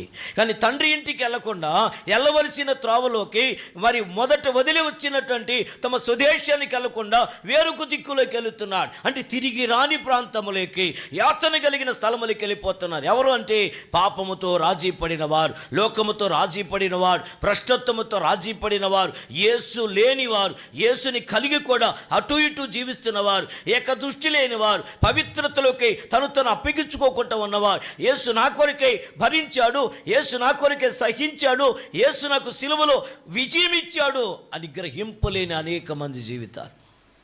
ఈ వాక్యం విని ముగించకమనిపే మన జీవితాలు జయముగా మారబోతాం. ప్రతి చేదు మధురంగా మారబోతా ఉంది. ఇది జరుగుతుంది కానీ జరగల, ఇది వస్తుంది కానీ రాలా. ఇది నీకు క్షేమం ఉంటుంది కానీ క్షేమము లేదు. కానీ ఆ స్థితులన్నీ మారబోతున్నాయి. క్షేమము, నెమ్మది, విజయము దేవుడు మనం సొంతం చేయబోతున్నాడు. కారణం ఏంటంటే మనం యుద్ధం చేసిన వల్ల కాదు, మనం పోరాటం వల్ల కాదు, ఆయనే మన కొరకు పోరాడి విజయం మన సొంతం చేసేస్తాడు. హల్లెలూయా. ఆయనే మన పక్షంగా వ్యాజ్యమాడి ఆయన ఆశించిన నీకు రావలసిన లేక మనకు రావలసినది మన చేతికి దేవుడు ఇవ్వబోతున్నాడు. కారణం ఏంటంటే ఈ do everything for you and you. నీ కొరకు, నా కొరకు, మనందరి కొరకై ఆయన సహించాడు, భరించాడు, విజయమును సంతరింపజేశాడు. అది కేవలము సిలువ యందు మాత్రమే. హల్లెలూయా. అందుకే అంటాడు, సిలువపై చూడుము ఆ ప్రేయోని, ఆ ప్రేమకై నీవు ఏమేతువో అని అంటాడు. సిలువ పయనములు సమాప్తమాయను. బాగా గమనించండి ప్లేరా, పాత నిబంధనలు భక్తులందరి కొరకు వారు చలిపిన దుఃఖాలన్నీ సమాప్తమైనాయి. కానీ ఈరోజు క్రీస్తు యేసునందు ఆ సిలువలో పలికిన మాటల్లో చివరిలో ఒక మాట అంటాడు, బిఫోర్ లాస్ట్ వన్, సమాప్తమైనది. ఇంగ్లీష్లో అంటాడు, ఇట్ ఈస్ ఫినిష్డ్ అంట. హల్లెలూయా. సంపూర్తి అయిపోయింది. నీకు నువ్వు దుఃఖించాల్సిన అవసరం లేనే లేదు. ఎందుకంటే ఆయన భరించాడు, ఆయన మోసాడు, ఆయన సహించాడు. ఆయన సహించి భరించి మోసిన ఆ యాగము ద్వారా నీకు నాకు దేవుడు విజయమును అనుగ్రహించేశాడు. నీవు నేను చేయవలసిన ఒకే ఒక పని, ఆయన వైపు చూద్దాం, ఆ శిలువ వైపు చూద్దాం, యాగం వైపు చూద్దాం, ఆయన యొక్క రక్తము వైపు, ఆయన యొక్క నామం వైపు, ఆ గొల్గొతా లేక గబ్బతా అని ప్రాంతం వైపు చూద్దాం. ఈ రాత్రి వేళ, ఈ రాత్రి దేవుడు దర్శనాన్ని అనుగ్రహించునుగాక. ఈ రాత్రి దేవుడు గొప్ప కార్యములు నీ పక్షంగా, నా పక్షంగా, మన పక్షంగా నెరవేర్చునుగాక. దేవునికి స్తోత్రం కలుగునుగాక. హల్లెలూయా. ఈరోజు మన విషయంలో మొట్టమొదటి మాటని పరిచయం చేశాను. ఆ పరిచయం చేసుకున్న పాటలో ఒక వచనం చదువుకున్నాం. మరొకసారి ఆ మాట యోహాను సువార్త 19వ అధ్యాయము 17వ వచనముని చదువుకుందాం. చూద్దాం మాట. సిలువ మోసుకొని వెళ్ళాను అన్న సందర్భం అక్కడ ఉన్నాడు. చూద్దాం బాగా గమనించండి ప్లారా. వారు యేసుని తీసుకొని పోయిరి. ఆయన తన సిలువను మోసుకొని కపాల స్థలమను చోటికి వెళ్ళెను. హెబ్రీ భాషలో దానికి గొల్గతా అని పేరు. చదువునండి. అక్కడ ఈ వైపున ఒకరిని, ఆ వైపున ఒకరిని, మధ్యను యేసును ఉంచి ఆయనతో కూడా ఇద్దరిని సిలువ వేసిరి. యూదుల రాజైన నజరేయుడికి యేసును పై విలాసమును వ్రాయించి సిలువ మీద పెట్టెను. ఒక చూద్దాం ప్లారా. 17వ వచనం మొదటి మాట చూడండి. సిలువను మోసుకొని అంటే సిలువను అన్న దగ్గర సిలువను పక్కన పెట్టి సిలువ మీద ఉన్న మన పాపాన్ని, మన రోధనను, పగిలిపోయిన మన బ్రతుకులను, చితికిపోయిన మన బ్రతుకులను ఏం చేస్తున్నంట? మోసుకొని. ఈరోజు నీవు నేను తెలుసుకోవాల్సిన ఒక సత్యం ఏంటంటే, దాని విషయమై మనం ఆలోచన కలిగి సాగిపోవాలి. ఆయన మనల్ని మోసేటువంటి వాడు. మన పాపమును మోస్తున్నాడు, మన బంధకములు మోస్తున్నాడు, మన స్థితిగతులతో మోస్తున్నాడు ప్లేరా. ఈరోజు దేవుని బిడ్డలు గమనించండి, లోకములు అనేక మంది కవులు రకరకాలుగా మాట్లాడతారు ప్లేరా, రకరకాలుగా మాట్లాడుతున్నాడు. మరి నీ తల్లి నిన్ను నవమాసాలే మోసింది, ఈ భూమి మీద ఉన్నావు, మరి ఈ తల్లి నిన్ను చచ్చిందాక మోయాలరా అంటున్నాడు. చచ్చిందాక మోసి మట్టిలో కలిపేస్తుంది ఈ తల్లి కూడా. ఈ భూలోకంలో ఉన్న ఈ మాత అనే తల్లి కూడా మట్టిలో కలిపేసుకుంటుంది. కానీ అసలైన రహస్యము, అసలైన జీవితము చనిపోయిన తర్వాతనే. మానవుని జీవితానికి 2 అనుభవాలు కావాలి. Before death, after death. మానవ జీవితానికి 2 జీవితాలు, 2 జీవితాలు. 4 జీవితాలు అంటాడు. ఏంటంటే బాల్యము, కౌమార్యము, యవ్వనము, వృద్ధాప్యము. కదండి, ఇవన్నీ కాదు. అసలైనది ఏంటంటే మానవునికి before death, after death. Before death అంటే చనిపోకమునుపు ఎలా జీవిస్తామో, చనిపోయిన తర్వాత ఎలా ఉండబోతున్నామో ఈ మొదటి జీవించిన జీవితం మీదనే ఆధారపడి ఉన్నది. మన మాటలో, నడతలో, నడవడికలో, ప్రతి ఆలోచనలో దేవుని బిళ్ళారా దైవ చిత్తం మనకు అనుకూలంగా, వాస్తవికంగా మనకు మనమే భరించలేకపోతాం. ఎందుకంటే 50 కీర్తన 5 ప్రకారం పాపములోని నా తల్లి నన్ను గర్భము ధరించినది. పాపమునయ్యా, నేను పాపిగా ఉన్నానయ్యా, నేను పాపం చేశాను ప్రభువా, నా దోషమును భరించలేనిది, అది నేను సహించలేనిది ప్రభువా. అయితే అయ్యా, నా పాపమును బట్టి నీ పరిశుద్ధాత్మ నా యందు తీసివేయకము.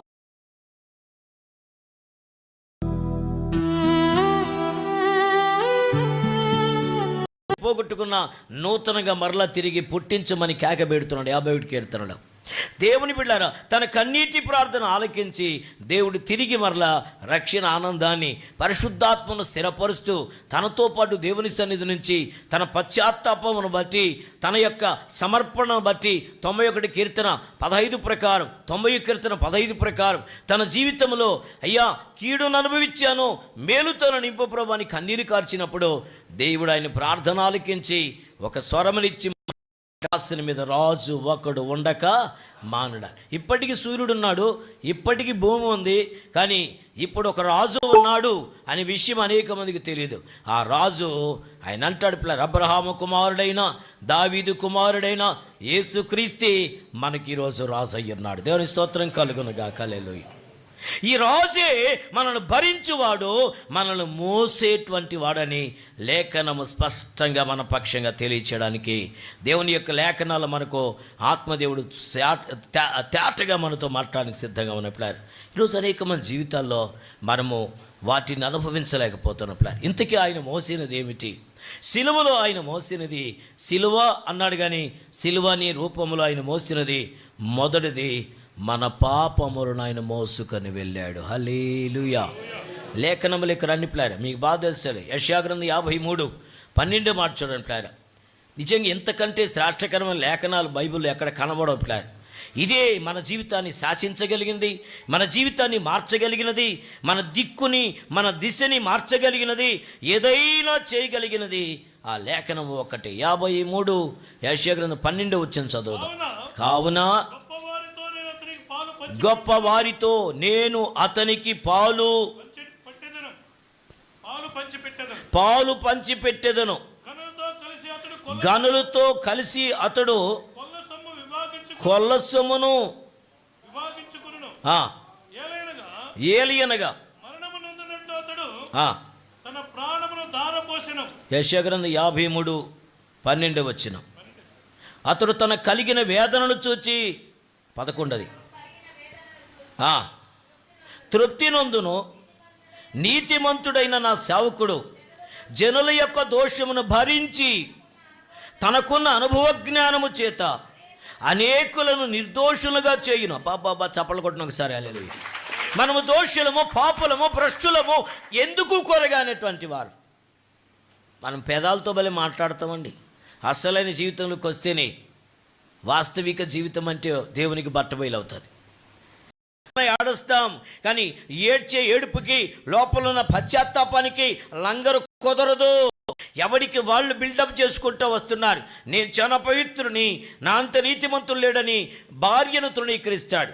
భార్య నేను నీతిమంతురాలని, మా ఆయన పనికి మనలోడు అనుకుంటాడు. కానీ పిల్లలు వారికి వాళ్ళు నీతిమంతులు కాకపోర్చుకుంటున్నారు. ఎవరికి వాళ్ళే బిల్డప్ చేసుకుంటూ వస్తున్నారు. అంటే పైకి మాటలు చెప్పుకుంటూ వస్తున్నారు, కానీ వాస్తవికంగా సర్వశక్తి యేసు దగ్గరికి వస్తే తప్ప, యేసు క్యారెక్టర్లోకి వస్తే మన క్యారెక్టర్ కరెక్టే కాదని అర్థమవుతుంది. ఆయన ఒక్కడి కొలనూలు, ఆయన ఒక్కడి దేవుని బిడ్డలారా మనకు ప్రమాణము, ఆయన ఒక్కడి మనల్ని నిర్దేశించగలిగిన వాడు, నిర్ధారించగలిగిన వాడు. ఈరోజు ఒకసారి హృదయాన్ని విప్పేసుకుందాం పిల్లలు. ఎంతకాలం మన జీవితంలో భ్రష్టత్వంలో ఉంటాం, ఎంతకాలం మేలు పొందకుండా ఉంటాం, ఎంతకాలం మనల్ని మనమే భరించుకుంటూ ఉంటాం, ఎంతకాలం మనల్ని మనం మోసుకోలేక మొయ్యలేని బాధలతో ఉంటాం. కానీ ఈరోజు మన నిమిత్తమై ఆయన సిలువలో మనలను, మన దోషములను, ఆ దోషముల పాపములట చూడని ఆయన మాట్లాడుతున్నాడు. దేవుని యొక్క వాక్యం చెప్తాను, నీతిమంతుడు నా సేవకుడు జనుల యొక్క దోషములను భరించి తనకున్న అనుభవ జ్ఞానము చేత అనేకులు నిర్దోషులుగా చేయును. కావున గొప్పవానితో నేనతనికి పాలు పంచిపెట్టెదను, గనులతో కలిసి అతడు కొల్ల సొమ్మును విభాగించుకొనును. ఏలయనగా మరణమునందునట్లు అతడు తన ప్రాణమును దారబోసెను, అతిక్రమం చేయవలన ఎంచబడిన వాడాయను, అనేకుల పాపమును ఏంటంట భరించుచు అట. ఆ సిలువని మోస్తున్నప్పుడు ఆయన భుజమట దాన్ని మోయలేక దేవుని బిడ్డలారా చితికిపోయిందంట. భుజము చితికిపోయిందంట. ఆయన భుజమంతా పగిలిపోయింది, పట్లగా కారి రక్తం వస్తుందంట పిల్లలు పగిలిపోయి. దీనికంతటి కారణము దేవుని బిడ్డలారా ఆ చెక్క కొయ్యలు కాదు ఆయన మోసింది, ఆ చెక్క కొయ్యలో రూపములో సర్వ ప్రజల యొక్క పాపాన్ని ఆయన భరించాడు, ఆయన మోసుకొని వెళ్ళాడు. పిల్లారా, ఈరోజు శిలువ యాగములో ఈ ఆశ్చర్యకరమైన మన యొక్క దేవుడు మన ముందుంచిన ఆ మేలైన కార్యమును మనము భరించబోతున్నాం, దాన్ని మనం స్వతంత్రించుకోబోతున్నాం.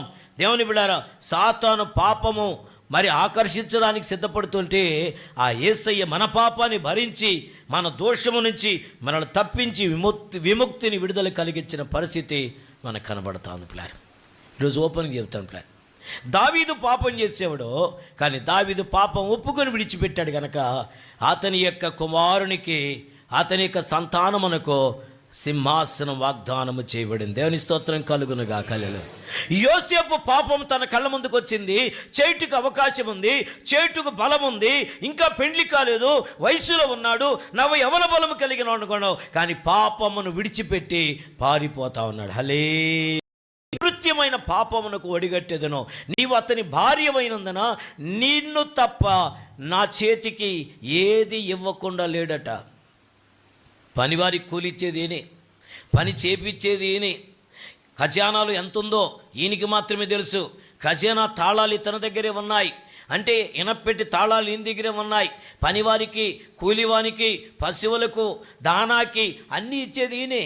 కానీ ఈ మాత్రం ఇతని మీద కన్నేసి నీవు నాతో శయనించమని ఒక్కరోజు 2 రోజులు కాదు, ఎన్ని సంవత్సరాలు అక్కడ ఉన్నాడో, ఎంతకాలం అతను బానిసగా ఉన్నాడో ప్రతిరోజు శోధిస్తుందట. కానీ ఏ రోజు కూడా ఆయన జారిపోలేదు, ఏ రోజు కూడా ఓడిపోలేదు, ఏ రోజు కూడా దానికి బలహీనుడు కాలేదు. తను దాన్ని ధిక్కరించి దాన్ని పక్కన పెట్టి దేవుని కొరకు సాగిపో. అందుకని ప్రైమ్ మినిస్టర్ స్థానంలో చప్పలు దేవుని మహిమపడతాం. దావీదునకు సింహాసనం ఇచ్చి ఇప్పటికీ దావీదు సింహాసనమే ప్రజలందరినీ ఏలుతున్నది. ఎందుకంటే ఈ లోకరాజ్యములని ప్రభు రాజ్యముగా మార్చేటువంటి అనుభవము దావీదు సంతానమైన, అబ్రహాము సంతానమైన శారా సంతానాలకి తప్ప ఎవరికి రాదో. శారా సంతానం వలనైనదే నీ సంతానం అని పిలిపించబడుతున్న లేఖనాలు క్రొత్త నిబంధనలు వ్రాయబడుతున్నాయి. ఈరోజు మనందరి జీవితం ధన్యకరంగా దేవునికరంగా మార్చుట కొరకై సాతాను మనల్ని దొంగిలిస్తే, సాతాను మనల్ని కొనుక్కొని దాని ఇష్ట ప్రకారం వాడు వాడేసుకుంటా ఉంటే, జీవము కలిగిన దేవుడు నీ కొరకు, నా కొరకు, మనందరి కొరకై, మన అతిక్రమముల కొరకై ఆయన గాయపరచబడి మనల్ని భరించిన దేవుడై ఉన్నాడు. మన పాపమును మోసుకొని పోయిన దేవుడై ఉన్నాడు. నిజంగా నువ్వు ఆయన వైపు చూడగలిగితే, దేవుని బిడ్డలారా, నువ్వు ఎక్కడున్నావో స్థానాన్ని మర్చిపో, నీ ముందు నీ వెనకాల ఎవరన్నా మర్చిపో. నీవు నీ ప్రభు తప్ప, అది కూడా సిలువ వేబడిన యేసు తప్ప ఇక ఎవరు లేరని ఊహించుకో. నేను కొద్ది నిమిషాలు మేము లేపబోతున్నా, నీ ముందు ప్రభు ఉండబోతున్నాడు. ప్రభువుతో నువ్వు తాకబోతున్నావు. నీవు ఆయనతో తాకాలని, ఆయనతో మాట్లాడని ఇష్టపడుతూ ఉంటే ఈ చివరి ఆరాధనలో ఆత్మ దేవుని సన్నిధి నిన్ను తాకబోతుంది. యేసు రక్తము ప్రతి భారము నుంచి నీకు విడుదల ఇవ్వబోతా ఉంది. ప్రతి సమస్యకి సొల్యూషన్ ఇవ్వడానికి దేవుడు ఈరోజు సిద్ధంగా ఉన్నాడు. సిద్ధపరిచిన దేవుడు, భరించి మోసిన దేవుడు. ఆయన మోసుకొనుచు గబ్బతా లేక దేవుని పిల్లలు గమనించండి, అక్కడ అంటాడు పిల్లరా, ఏంటంట, గోల్గొతా అనే స్థలము దగ్గరికి ఆ సిలువని మోసుకొని వచ్చిన దేవుడై ఉన్నాడు. నిజమే పిల్లలు, మీరు నన్ను అడగవచ్చు, అయ్యా ఈ పిల్లల్ని నేను భరించలేకపోతున్నా అంటారు తల్లిదండ్రులు. రహస్యం ఏంటంటే, పిల్లల్ని భరించడానికిగా దేవుడు పెట్టింది, పిల్లల్ని పెంచడానికి మాత్రమే మిమ్మల్ని పెట్టాడు. కానీ అసలు భారమంతా భరించేది యేసు మాత్రమే. హల్లెలూయా. పిల్లల్నే కాదు, మీ ఆయన భారాన్ని, నీ భారాన్ని కూడా, నీ ఇంటి వారి దోషాన్ని కూడా, లోకములో సర్వప్రజల యొక్క దోషాన్ని కూడా భరించేది, మోసుకుని వెళ్ళింది, మోయుటకు సిద్ధమైనది నేనున్నాను, నన్ను వాడుకో, నీవు మాత్రమే యోగ్యుడవయ్యా. ఎందుకంటే నువ్వు సర్వ మానవాళి కొరకు నీ రక్తమునిచ్చి వారిని కొన్నావు. ఆయా భాషలు మాట్లాడే వారిని, ఆయా దేశంలో ఉన్నవారిని, ఆయా ప్రజలను కొన్నావు గనక నీవు ఈ ముద్రలను విప్పుటకు నీవే యోగ్యుడవట. హల్లెలూయా. నీవే యోగ్యుడివయ్యా, నీవు తప్ప ఇక భూలోకములో అనే దానికంటే ముజ్జగములో, ఆకాశములు కానీ, భూమి మీద కానీ, భూమి కింద పాతాళ లోకములో కానీ, ఈ 3 లోకములో నీవు తప్ప యోగ్యులు ఎవరు లేనే లేరు. ఈరోజు నేను చెప్తున్నా, నజరుడైన యేసు తప్ప విడుదల కలిగించగలిగిన వారు ఏ ఒక్కరు లేనే లేరు. హల్లెలూయా. ఈరోజు ఉదయకాల సమయ ఉపవాస ప్రార్థనలో ఒక ఆయన వచ్చాడు, ప్లేయర్ వీరయ్య అనే ఆయన. మూతంతయు మొదటిసారి ఇంత పెద్ద కట్టు కట్టుకొని నొసగారుతా వాసనతో భయంకర క్యాన్సర్తో వచ్చేసాడు. మరి ఎలా వచ్చేవంటే, మా ఊర్లో వెంకటరత్నం అనే ఒక ఆయన ఉన్నాడయ్యా, 4వ స్టేజీ పడకలోకి వెళ్ళిపోయాడు, చచ్చిపోతాడు అనుకున్నాను. ఆయన చనిపోగా నెక్స్ట్ నేనే అనుకున్నాను. ఇతను కంసాలి వాడు, ప్లేయర్ కంసాలి పనిచేసే వ్యక్తి, బంగారు పని చేస్తుంటాడు. ఇతను వెంకటరత్నం అనే అతను హర్జీనపాలెంలో ఉంటాడు, బొడ్డు వెంకటరత్నం.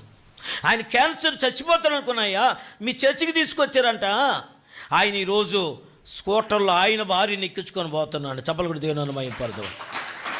నిలబడుకోలేని వ్యక్తి, చచ్చిపోతాడు అనుకున్న వ్యక్తి ఆయన భార్యని ఎక్కించుకొని మరి స్కూటర్లో పోతున్నాడు. నేను చూశానయ్యా, రే ఈ రత్నం ఎక్కడికి విన్నాడు రా, బాగైపోయింది అని చెప్పి నాకు మాటలు రాకపోయినా సైగ చేసి మా ఆవిడని అడిగితే వాళ్ళు చర్చికి పోయినారంట.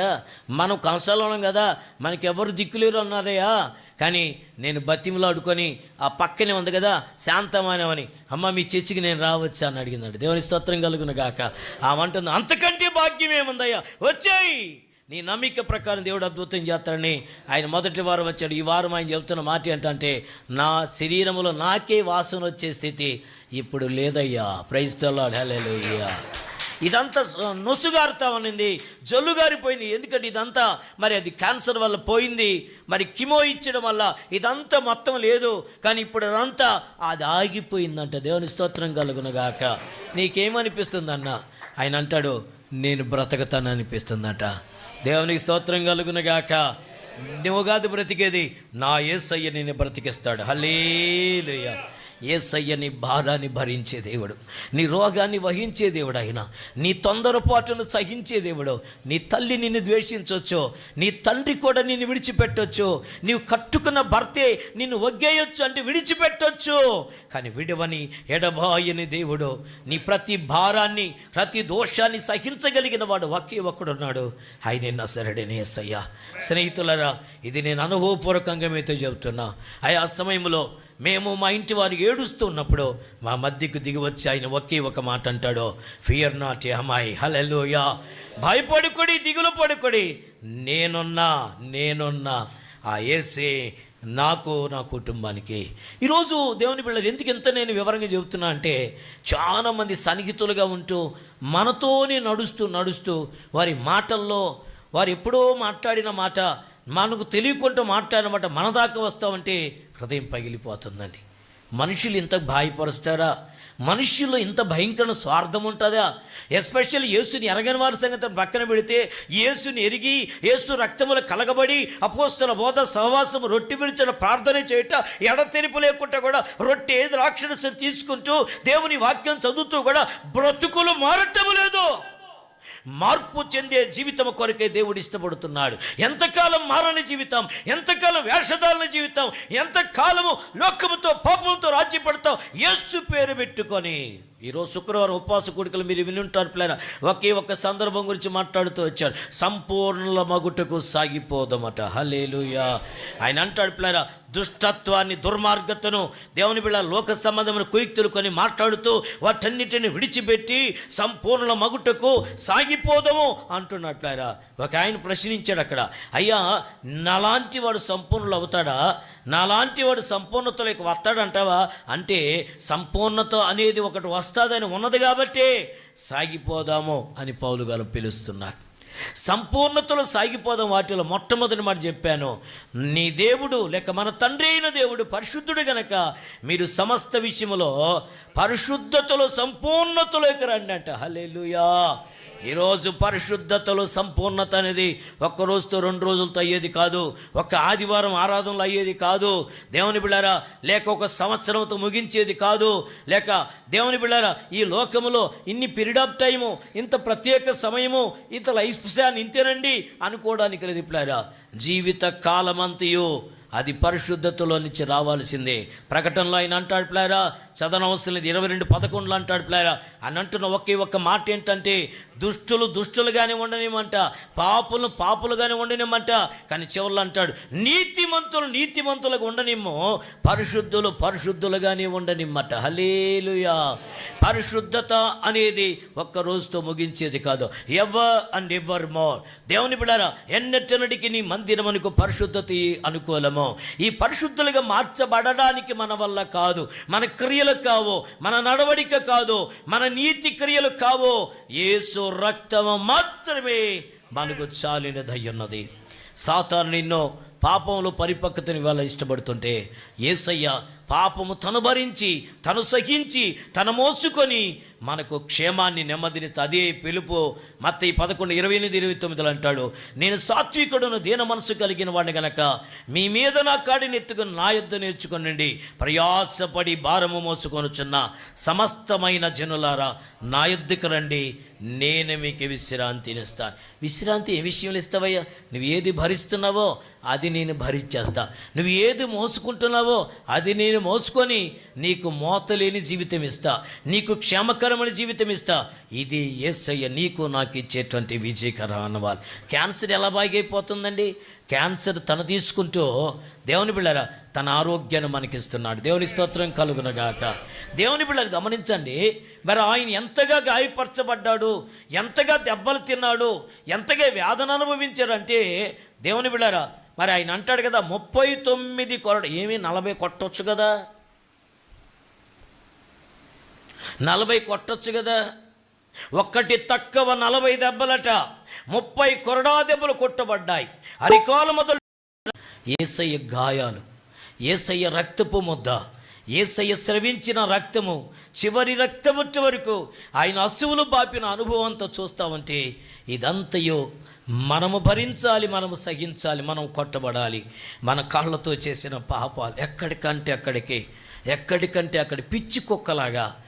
దేవుని బిళ్ళరా, కన్న తర్వాత ఆ దేవుని బిళ్ళ కన్న తల్లి ఏ రీతిగా పాలు పిల్లలకిస్తూ డొకటకమంటూ ఆకలితో ఎవక్కరూ అన్నం పెట్టక ఒక కనీసం పిడికుడు కూడా ముద్దేయకుండా ఉంటే, అందరూ చీ చా పో అని తరిమేస్తామంటే, ఎక్కడైనా ఒక ముద్ద దొరుకుతుందని కుక్కలు తిరుగుతా ఉంటే, దేవుని బిళ్ళారా, ఈరోజు కుక్కలాగా పిల్లిలాగా ఓ మాట చెప్పాలంటే నీచ్యమైనటువంటి పాపముతో సాగిపోయిన పరిగెత్తిన మన పాపపు పాదములు బట్టి యేసయ్య పాదాల్లో ముళ్ళుగొచ్చుకున్నాయి. హల్లెలూయా.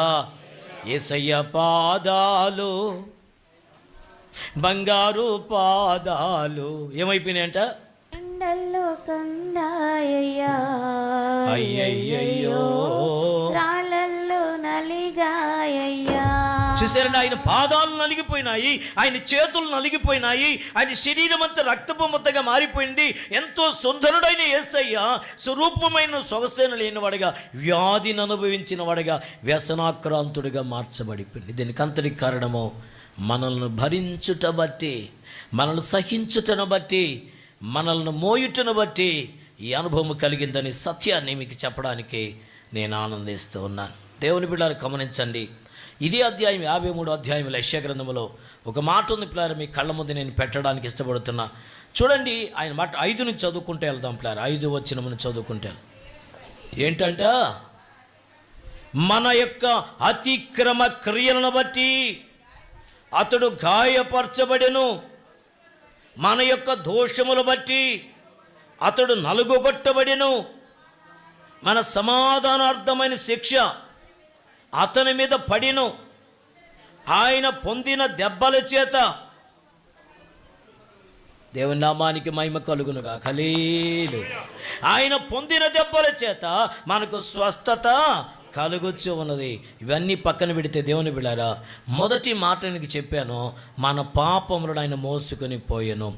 రెండవది చెప్తున్నాను ప్లారా, మా దేవుని బిళ్ళారా, ఈ 11వ వచనం ఇప్పుడే చదువుకున్న ప్లారా, ఏం చేస్తారట దేవుని బిళ్ళారా, మన దోషములను లేక మన అతిక్రమమును మోసుకొని పోయినా అంట. దేవునికి స్తోత్రం కలుగునగా, హల్లెలూయా.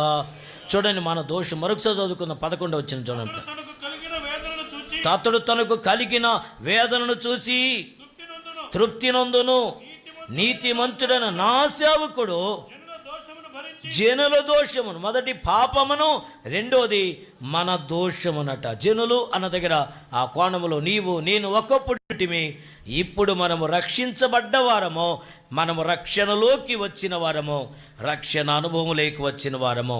ఆయన మన దోషములను భరించి లేక మోసుకొని పోయిన తనకున్న అనుభవ జ్ఞానము చేత అనేకులను నిర్దోషులు, అనేకులన్న దగ్గర నీవు వచ్చినప్పుడు అల్లంత దూరంలో ఉన్నాడు యేసయ్య. ఆయన పాదముల శబ్దం వినగానే యోహాను భక్తుడు పక్కనున్న శిష్యులతో చెప్తున్నాడు, ఇదిగో లోక పాపములు మోసుకొని పోవు దేవుని గొర్రెపిల్లట, దేవుని గొర్రెపిల్ల. నేనైతే నీళ్లలో మీకు బాప్తీసం ఇస్తున్నాను, నాకంటే వెనక వచ్చేవు, నాకంటే శక్తిమంతుడు కనుక ఆయన పరిశుద్ధాత్మతోనూ అగ్నితోనూ బాప్తీసము ఇచ్చును అంట. అంటే ప్రతి మానవుడు పాపములో ఉన్నాడు, ప్రతి మానవుడు దోషములో ఉన్నాడు, అతిక్రమములో ఉన్నాడు. ఇదంతయు మోసినది ఎవరంటే శిలువలో నజరేయుడైన యేసయ్య మాత్రమే. హల్లెలూయా. చూడండి, తన దోషములు తన బుడ్డలు మోయిటు కొరకై దేవుడు అప్పగించలేదు. కానీ కొంతమంది అంటారు పాత నిబంధన చరిత్ర తల్లిదండ్రులు చేసిన దోషం అట ఎవరికి వేయబడుతుందట?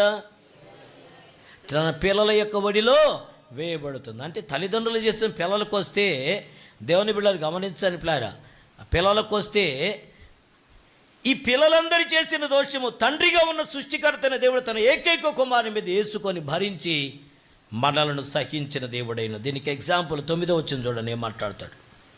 అతడు మరణమైనప్పుడు భక్తిహీనులతో అతనికి సమాధి నియమించబడెను, ధనవంతుని ఏదో అతడుకు ఉంచబడిను, నిత్యముగా అతడు అన్యాయమేమియు, ఆ మాట జ్ఞాపకం చేసుకో, అన్యాయమేమియు చెయ్యలేదు, అతని నోట ఏ కపటమునో లేదు. అంటే అన్యాయము లేనివాడు, దేవుని దోషము లేనివాడు, కపటము లేనివాడు, నలుగుగొట్టుటకు యెహోవాకు ఇష్టమాయను.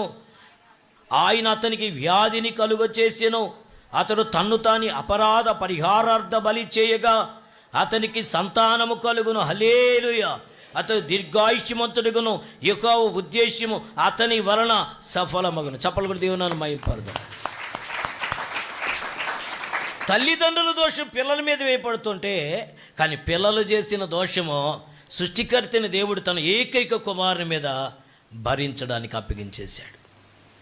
ఆయన కొట్టబడడానికి కారణం, చేతులు మేకులకు కారణం మన చేతులతో చేసిన పాపాలు.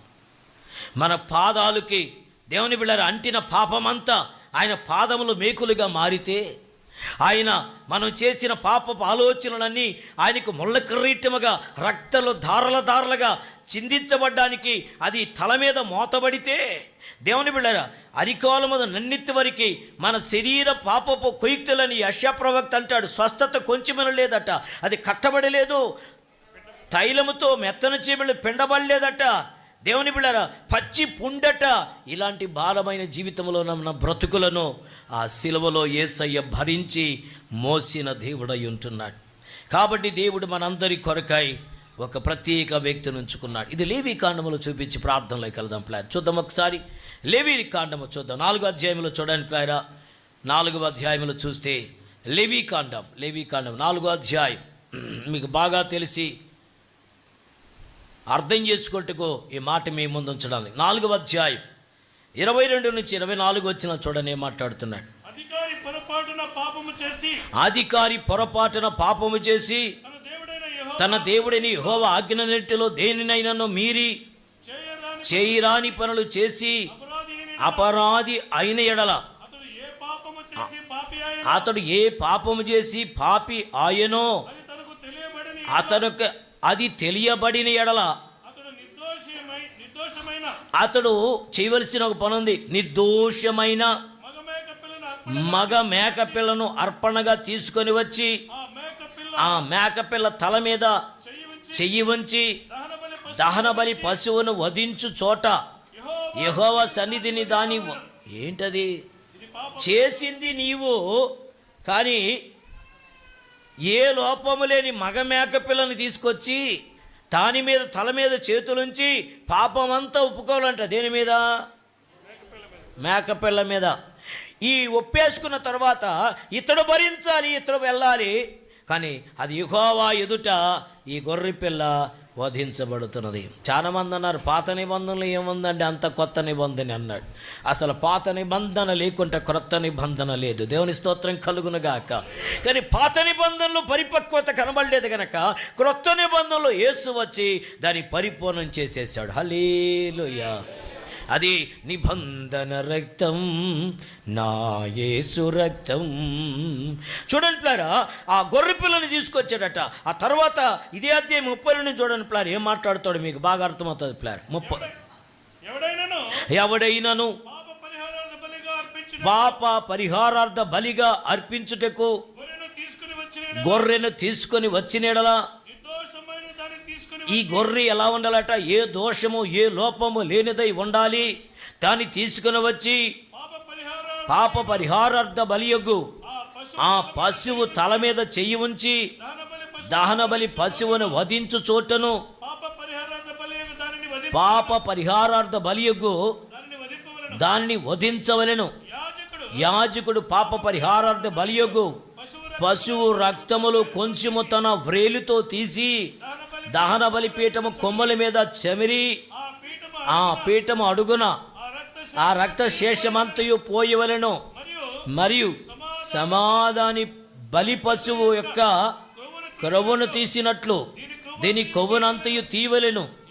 యాజకుడు యెహోవాకు అర్పించు హోమము రీతిగా బలిపీఠ దానిని ధూపము అతడు చేసిన పాపము విషయమై యాజకుడు అతని నిమిత్తం ప్రాయశ్చిత్తమై చేయగా అతనికి క్షమాపణ కలు. చప్పలు కూడా దేవుని మహిమపడతామని.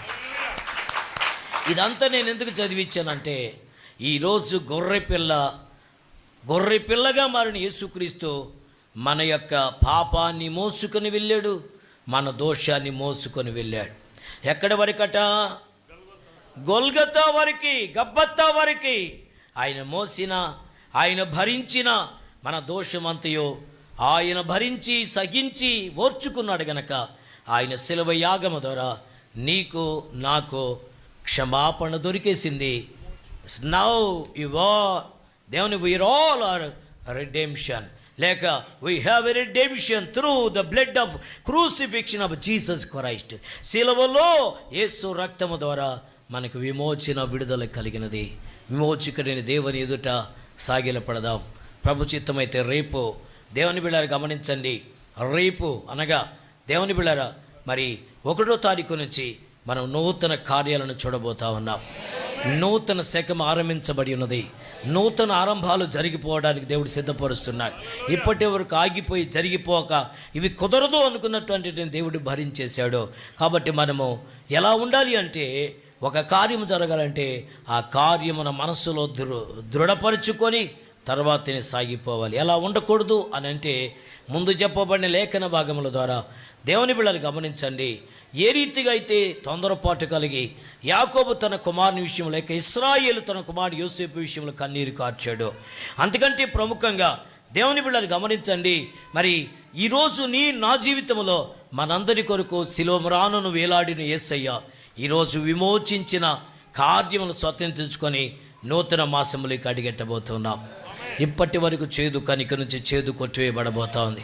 ఇప్పటి వరకు మిస్టరీ ఇక నుంచి మిస్టరీ బట్టబయలు కాబోతా ఉంది. హల్లెలూయా.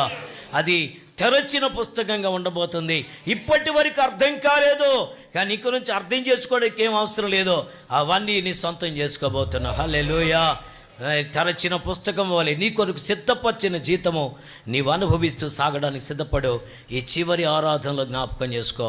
ప్రసంగి 7:8 ప్రకారం కార్యారంభం కంటే కార్యాంతము శ్రేష్టమైనది. కాబట్టి చివరి ఆరాధనలో దేవుని ఆరాధిస్తుండగా దైవిక సన్నిధి సమాధానమును, దైవిక అభిషేకమును దేవుడిని ముందుంచి నిన్ను గొప్ప జనంగా మార్చడానికని సిద్ధంగా ఉన్నాడు. ఉన్న చోటున ఉన్న పాటున నిన్ను నువ్వు సిద్ధపరచుకో. దేవుడి నిన్ను వాడుకొని నడిపించబోతున్నాడు. ఉన్న స్థలములో ఉన్న పాటున మనస వచ్చే కర్మణ త్రికణ శుద్ధితో ఆరాధించు. ప్రభువే నిన్ను గొప్ప ఆశీర్వాదాలతో నింపబోతా ఉన్నాడు. ప్రభువు నేను ఆశీర్వదించబోతుండగా ఆశ్చర్య కార్యములు చేసే దేవుని ఎదుట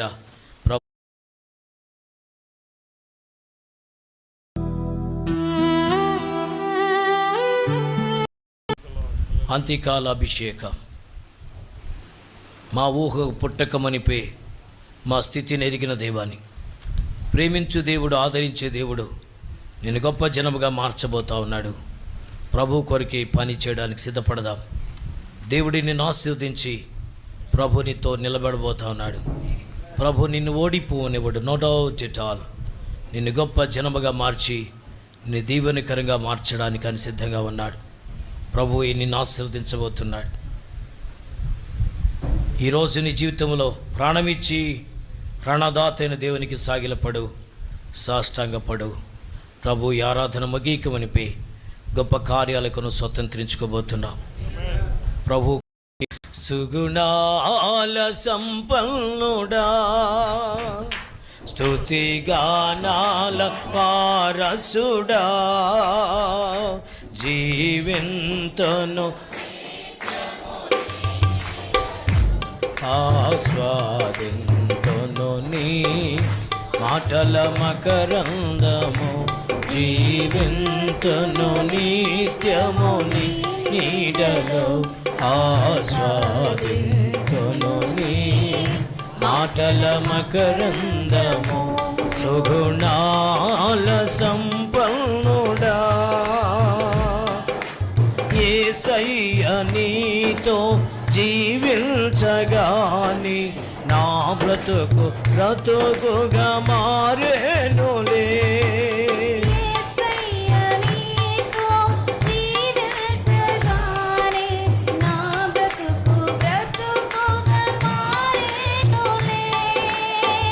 నాట్యమాడేను నా అంతరంగము, ఇది రక్షణానంద భాగ్యమే.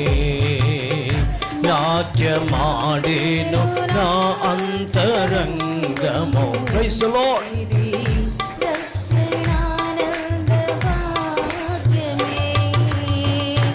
సుగుణాల సంపన్నుడా, స్తుతిగానాల వారసుడా, జీవింతును నిత్యము నీ నీడలో, ఆస్వాదింతును నీ మాటల మకరందము, జీవింతును నిత్యము నీ నీడలో. స్వరమెత్తి మాటల మకరందము, సుగుణాల సంపన్నుడా, యేసయ్య నిన్ను వెన్నంటగాని ఆజ్ఞల మార్గము కనిపించని.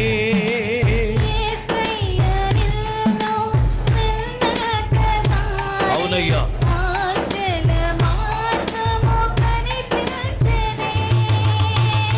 నీవు నన్ను నడిపించగలవు, నేను నడవవలసిన త్రోవలో.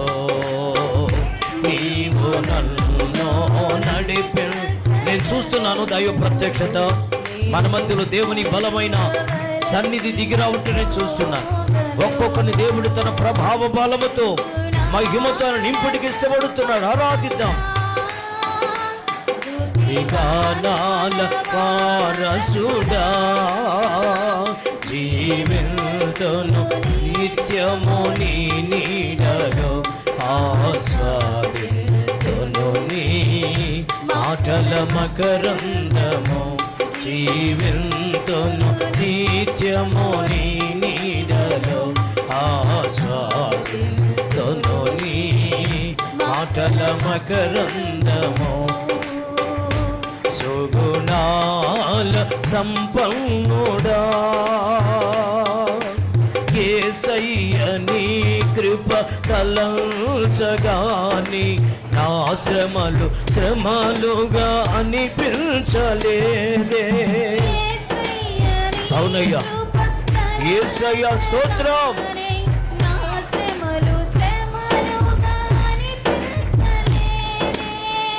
నీవు నాకిచ్చే మహిమ ఎదుట ఇవి అన్న తగినవి కావే. నీవు నాకిచ్చే మహిమ ఎదుట శబబాబా తగినవి కావే. సుగుణాల సంపన్నుడా, స్తుతిగానాల వారసుడా, జీవింతును నిత్యము నీ నీడలో ఆస్వాదింతును నీ మాటల మకరందము. జీవింతును నిత్యము నీ నీడలో ఆస్వాదింతును నీ మాటల మకరందము. సుగుణాల సంపన్నుడా, స్తుతిగానాల వారసుడా, జీవింతును నిత్యము నీ నీడలో ఆస్వాదింతును నీ మాటల మకరందము. జీవింతును నిత్యము నీ నీడలో ఆస్వాదింతును నీ మాటల మకరందము. సుగుణాల సంపన్నుడా,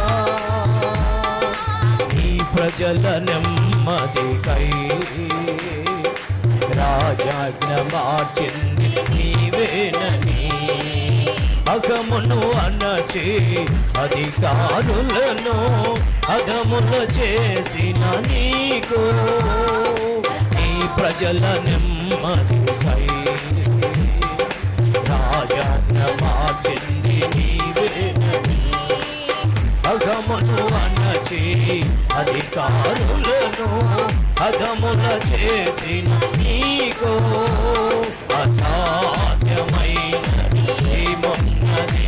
Yes, nothing is impossible. He do everything for each and everyone. Here God. అసాధ్యమైనది ఏమున్నది?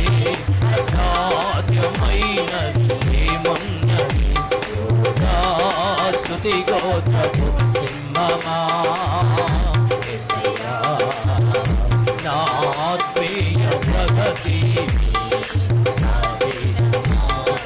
నీవే కదా నా ఆరాధన. ఆరాధన స్తుతి ఆరాధన, ఆరాధన స్తుతి ఆరాధన. నీవే కదా నా ఆరాధన, ఆరాధన స్తుతి ఆరాధన, ఆరాధన స్తుతి ఆరాధన. నీ నీతి కిరణమై నా దిక్కు దశలన్నీ నీవేనని అనతి కాలాన ప్రథమ ఫలముగా పక్వపరచిన నీకు. అసాధ్యమైనది ఏమున్నది? అసాధ్యం. రెప్పపాటున అద్భుతములు చేయగలిగిన దేవుడు, మాట ఇచ్చి నెరవేర్చగలిగిన దేవుడు, రెప్పపాటున పరిస్థితులు మార్చగలిగిన దేవుడు, ఏదైనా చేయగలిగిన సమర్థుడు. ఆయనకు సాధ్యమనేది లేదు. Nothing is impossible. Do everything for you and you right.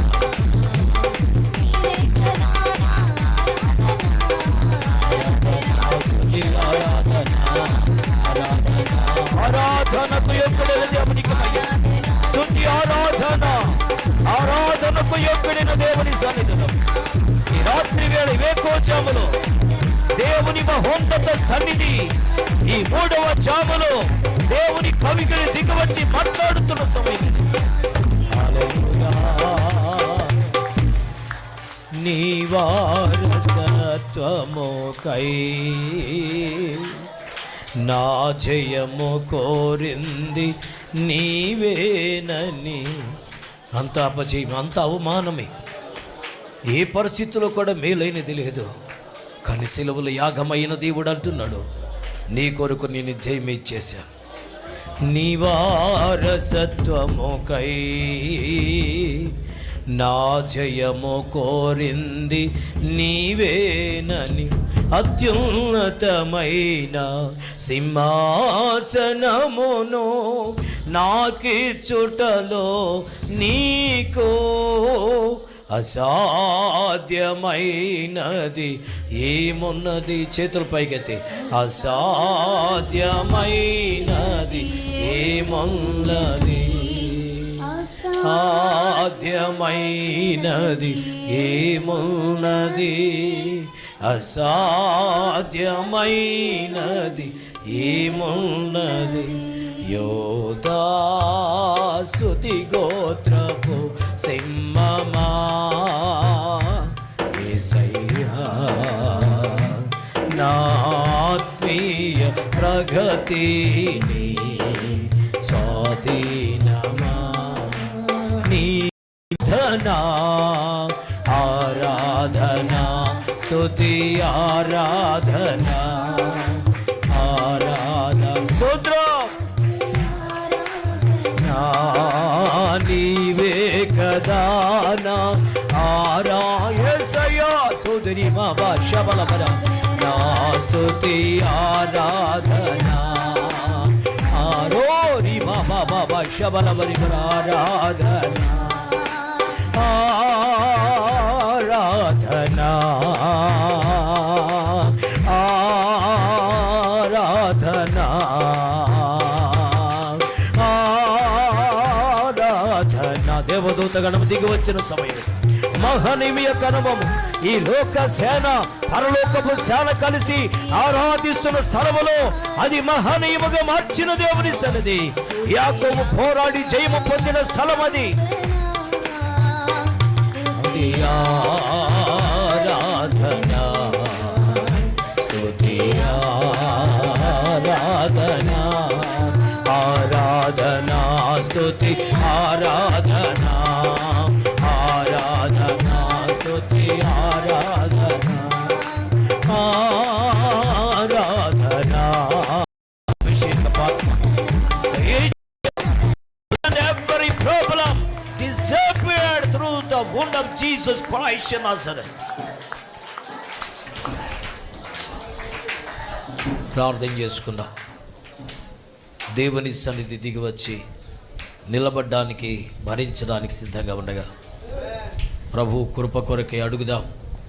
దేవుని సన్నిధి మనల్ని తాకబోతా ఉంది. మన మధ్యలో ఉన్న బ్రదర్ ఎలీషా ప్రార్థన చేశాడు. తదనంతరం అరుణ్ డేవిడ్ గారు ప్రార్థించేగా ఆశీర్వాదం కలిగి తిరిగి దేవుని కవికి వెళదాం. ఎలా ఫ్రీగా ఉండాలంటే ఎలా ఉండాలి, నిలబడి ఉంటే నిలబడి, లేదా మోకరించం, లేదా కూర్చొని ఉండండి. కనిపెట్టండి, ఎవరికి సిద్ధ మనస్సు అంటే వారి సిద్ధ మనసుతో సాగిలపడండి. ప్రార్థన చేసుకుందాం. స్తోత్రము. Praise the Lord. హల్లెలూయా. ప్రార్థించుకుందాం. అయా, ఉదయకాల సమయం నుంచి నీ దాసుల్ని ఏర్పాటు చేసుకుని నా ప్రభువా, అయా ఇదిగో నా తండ్రి, ఈ పిలుపైతే సంఘం అంతటికి ఏర్పాటు చేయబడింది. కానీ నా నాయన, నీ చిత్తములో ఏర్పాటు చేసుకున్న బిడ్డలను నడిపించుకున్నందుకు నీకు స్తోత్రాలు చెల్లిస్తున్నాం. ఏర్పరచుకున్న ప్రతి బిడ్డ ద్వారా నా ప్రభువా మీరు మహిమ తెచ్చుకుంటున్నందుకు నీకే స్తోత్రాలు నా నాయన. నీ పరిశుద్ధాత్మ అభిషేకము నా ప్రభువా, ఇదిగో వచ్చిన ప్రతి ఒక్క బిడ్డను మీరు తాకుతున్నందుకు నీకే స్తోత్రాలు నా తండ్రి. నిజమే కదా నా ప్రభువా, ఇదిగో మా భారములు నాయన మేము మోయలేకపోతున్నాము కదా నా నాయన. ఇదిగో మా వేదనను మేము మోయలేకపోతున్నాము కదా నా తండ్రి. ఇదిగో ప్రతి ఇబ్బందికరమైన పరిస్థితులు మేము భరించలేకపోతున్నాము కదా ప్రభువా. అయ్యా, మా హృదయాంతరంగములు ఎరిగిన దేవుడు కదా నా నాయన. నీ దాసుని నిలవబెట్టుకొని నా ప్రభువా మాకే వర్తమానమైతే అవసరమై ఉన్నదో, ఇదిగో నన్ను మీరు దిగులు పడద్దు, ఇదిగో మీ భారమును నేను మోసుకొని పోయినని నీ వాక్యము సెలవిచ్చింది నా ప్రభువా. ఇదిగో నీ పాపమును నేను మోసుకొని పోయినావని నీ వాక్యము సెలవిచ్చింది. అదే రీతిగా నా ప్రభువా ప్రతి నైనా మా పాపముల నిమిత్తమైన ప్రభువా మీరు నైనా క్రయధనము చెల్లించిన విధానాన్ని బట్టి నీకే స్తోత్రాలు చెల్లిస్తూ ఉన్నాం. ఈ రాత్రి కాల సమయంలో నా ప్రభువా మాకు మారుగా నా తండ్రి, మా ప్రతి ఇబ్బందికరమైన నా తండ్రి ఈ లోకములో అయా మేము జీవిస్తున్న నీ పాపపు జీవితాన్ని నా నాయన నిర్మూలన చేసే రీతిగా నా ప్రభువా మా ప్రతి పాపము నిమిత్తమై, ప్రతి భారము నిమిత్తమై, ప్రతి వేదన నిమిత్తమై, ప్రతి కన్నిటి నిమిత్తమై నా ప్రభువా ఆ గొల్గొతాలో నా తండ్రి మోయలేని సిలువను మీరు మోసారు కదా నా ప్రభువా. అయ్యా అయ్యా అయ్యా, ఆ సిలువకు సాదృశ్యంగా నా తండ్రి మా కన్నీరు అక్కడ కనబడుతుంది నా ప్రభువా. ఆ సిలువకు సాదృశ్యంగా నా నాయన మా భారం అక్కడ కనబడుతుంది నా తండ్రి. నీ వాక్యము దిగి వచ్చి నా ప్రభువా మాకు ఇచ్చిన విమోచనను బట్టి నీకే స్తోత్రాలు చెల్లిస్తూ ఉన్నాం. ఇది మొదలుకొని నా తండ్రి ఇదిగో సిలువలో నా తండ్రి నీ ముఖమును చూచిన మేము నా ప్రభువా అయ్యా అయ్యా అయ్యా, ఇది మొదలుకొని పాపమునకు తావివ్వక నా నాయన, జారత్వమునకు తావివ్వక నా ప్రభువా నిన్ను మహిమపరిచే బిడ్డలుగా నా తండ్రి అయ్యా మీరే మమ్మల్ని నడిపించమని అడుగుతూ ఉన్నాను, సహాయము చేయమని అడుగుతూ ఉన్నావు నా ప్రభువా.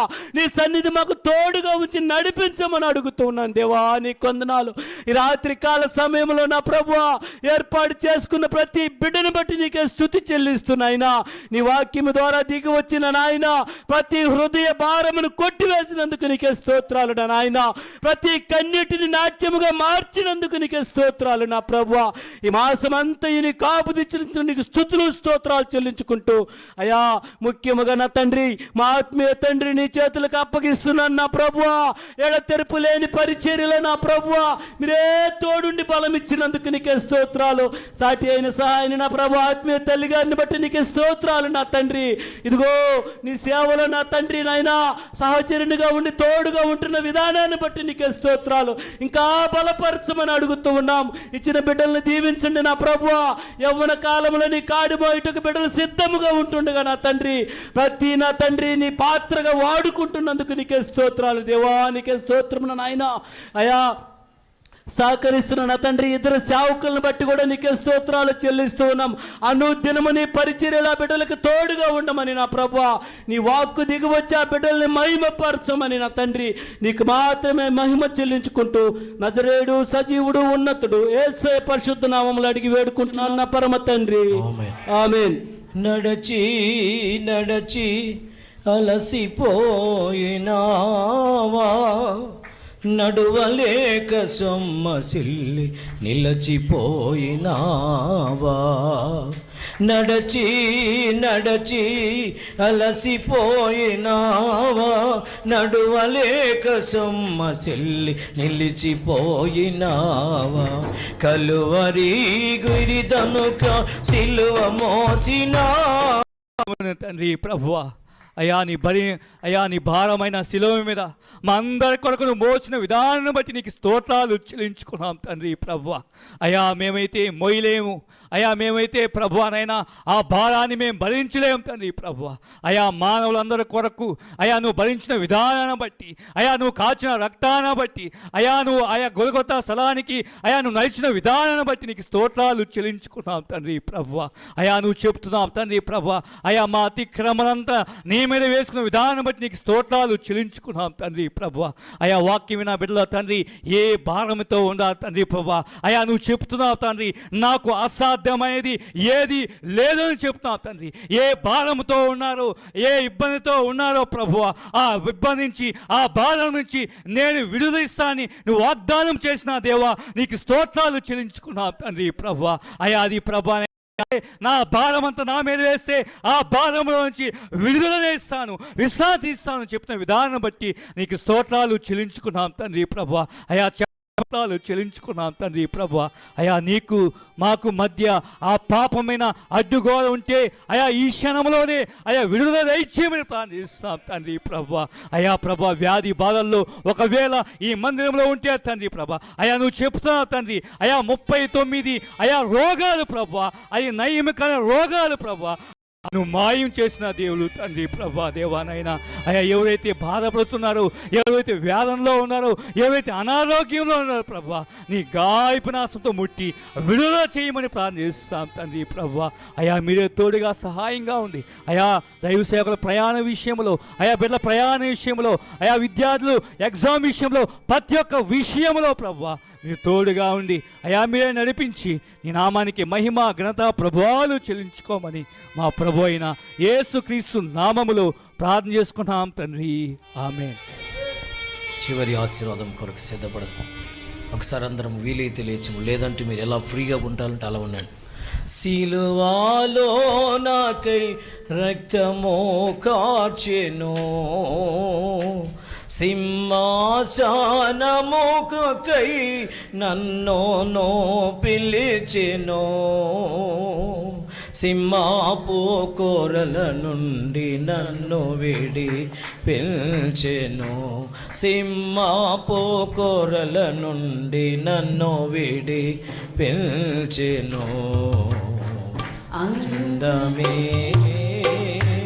ప్రభుయే విజయుడైన యేసుని ముఖమును చూచుచో, విశ్వాసమును కాపాడుకొనుచో, విజయుడైన యేసుని ముఖమును చూచుచో, విలువైన కిరీటము పొందెదా నిశ్చయము, విలువైన కిరీటము పొందెదా నిశ్చయము. ఆనందమే ప్రభు యేసుని స్తుతించుట, ఆత్మానందగే. లాస్ట్ వన్, దేవుని అభిషేకం దిగి వచ్చిన సమయం ఇది, ప్రతి ఒక్కరిని దర్శించబోతున్న సమయం ఇది. Glory glory glory. ఆత్మానంద గీతమన్ ఆనందమే నా మానసవీనను రోగిల్చగా, నా మనోనేత్రమును కనిపించే ప్రభు రూపం. అవునయ్యా, నా మనోజవీనను,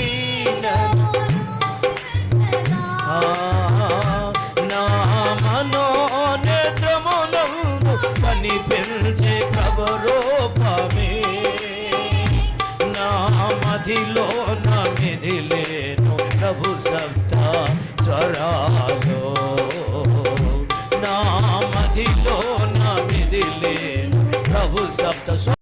దీవెన పరలోకపు సన్నిధి దిగివచ్చి ఒక్కొక్కరిని తాకిన సమయం ఇది. నిత్య ఆదరణతో కూడిన సమాధానపు సన్నిధి, అభిషేకము కవిగిలి కోరి ఆనందమే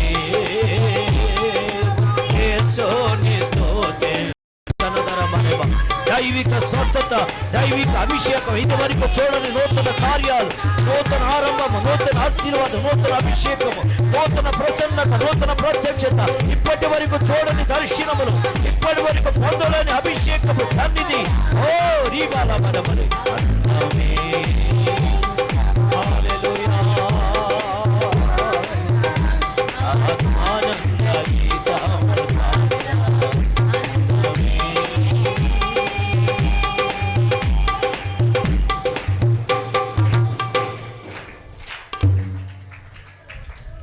యేసయ్య, నీ గొప్ప ప్రణాళికను బట్టి, ఉద్దేశం బట్టి కొందనాలు. మేము ఊహించలేదు నా ప్రభువా నీ ముఖ దర్శనాన్ని చూడగలమని.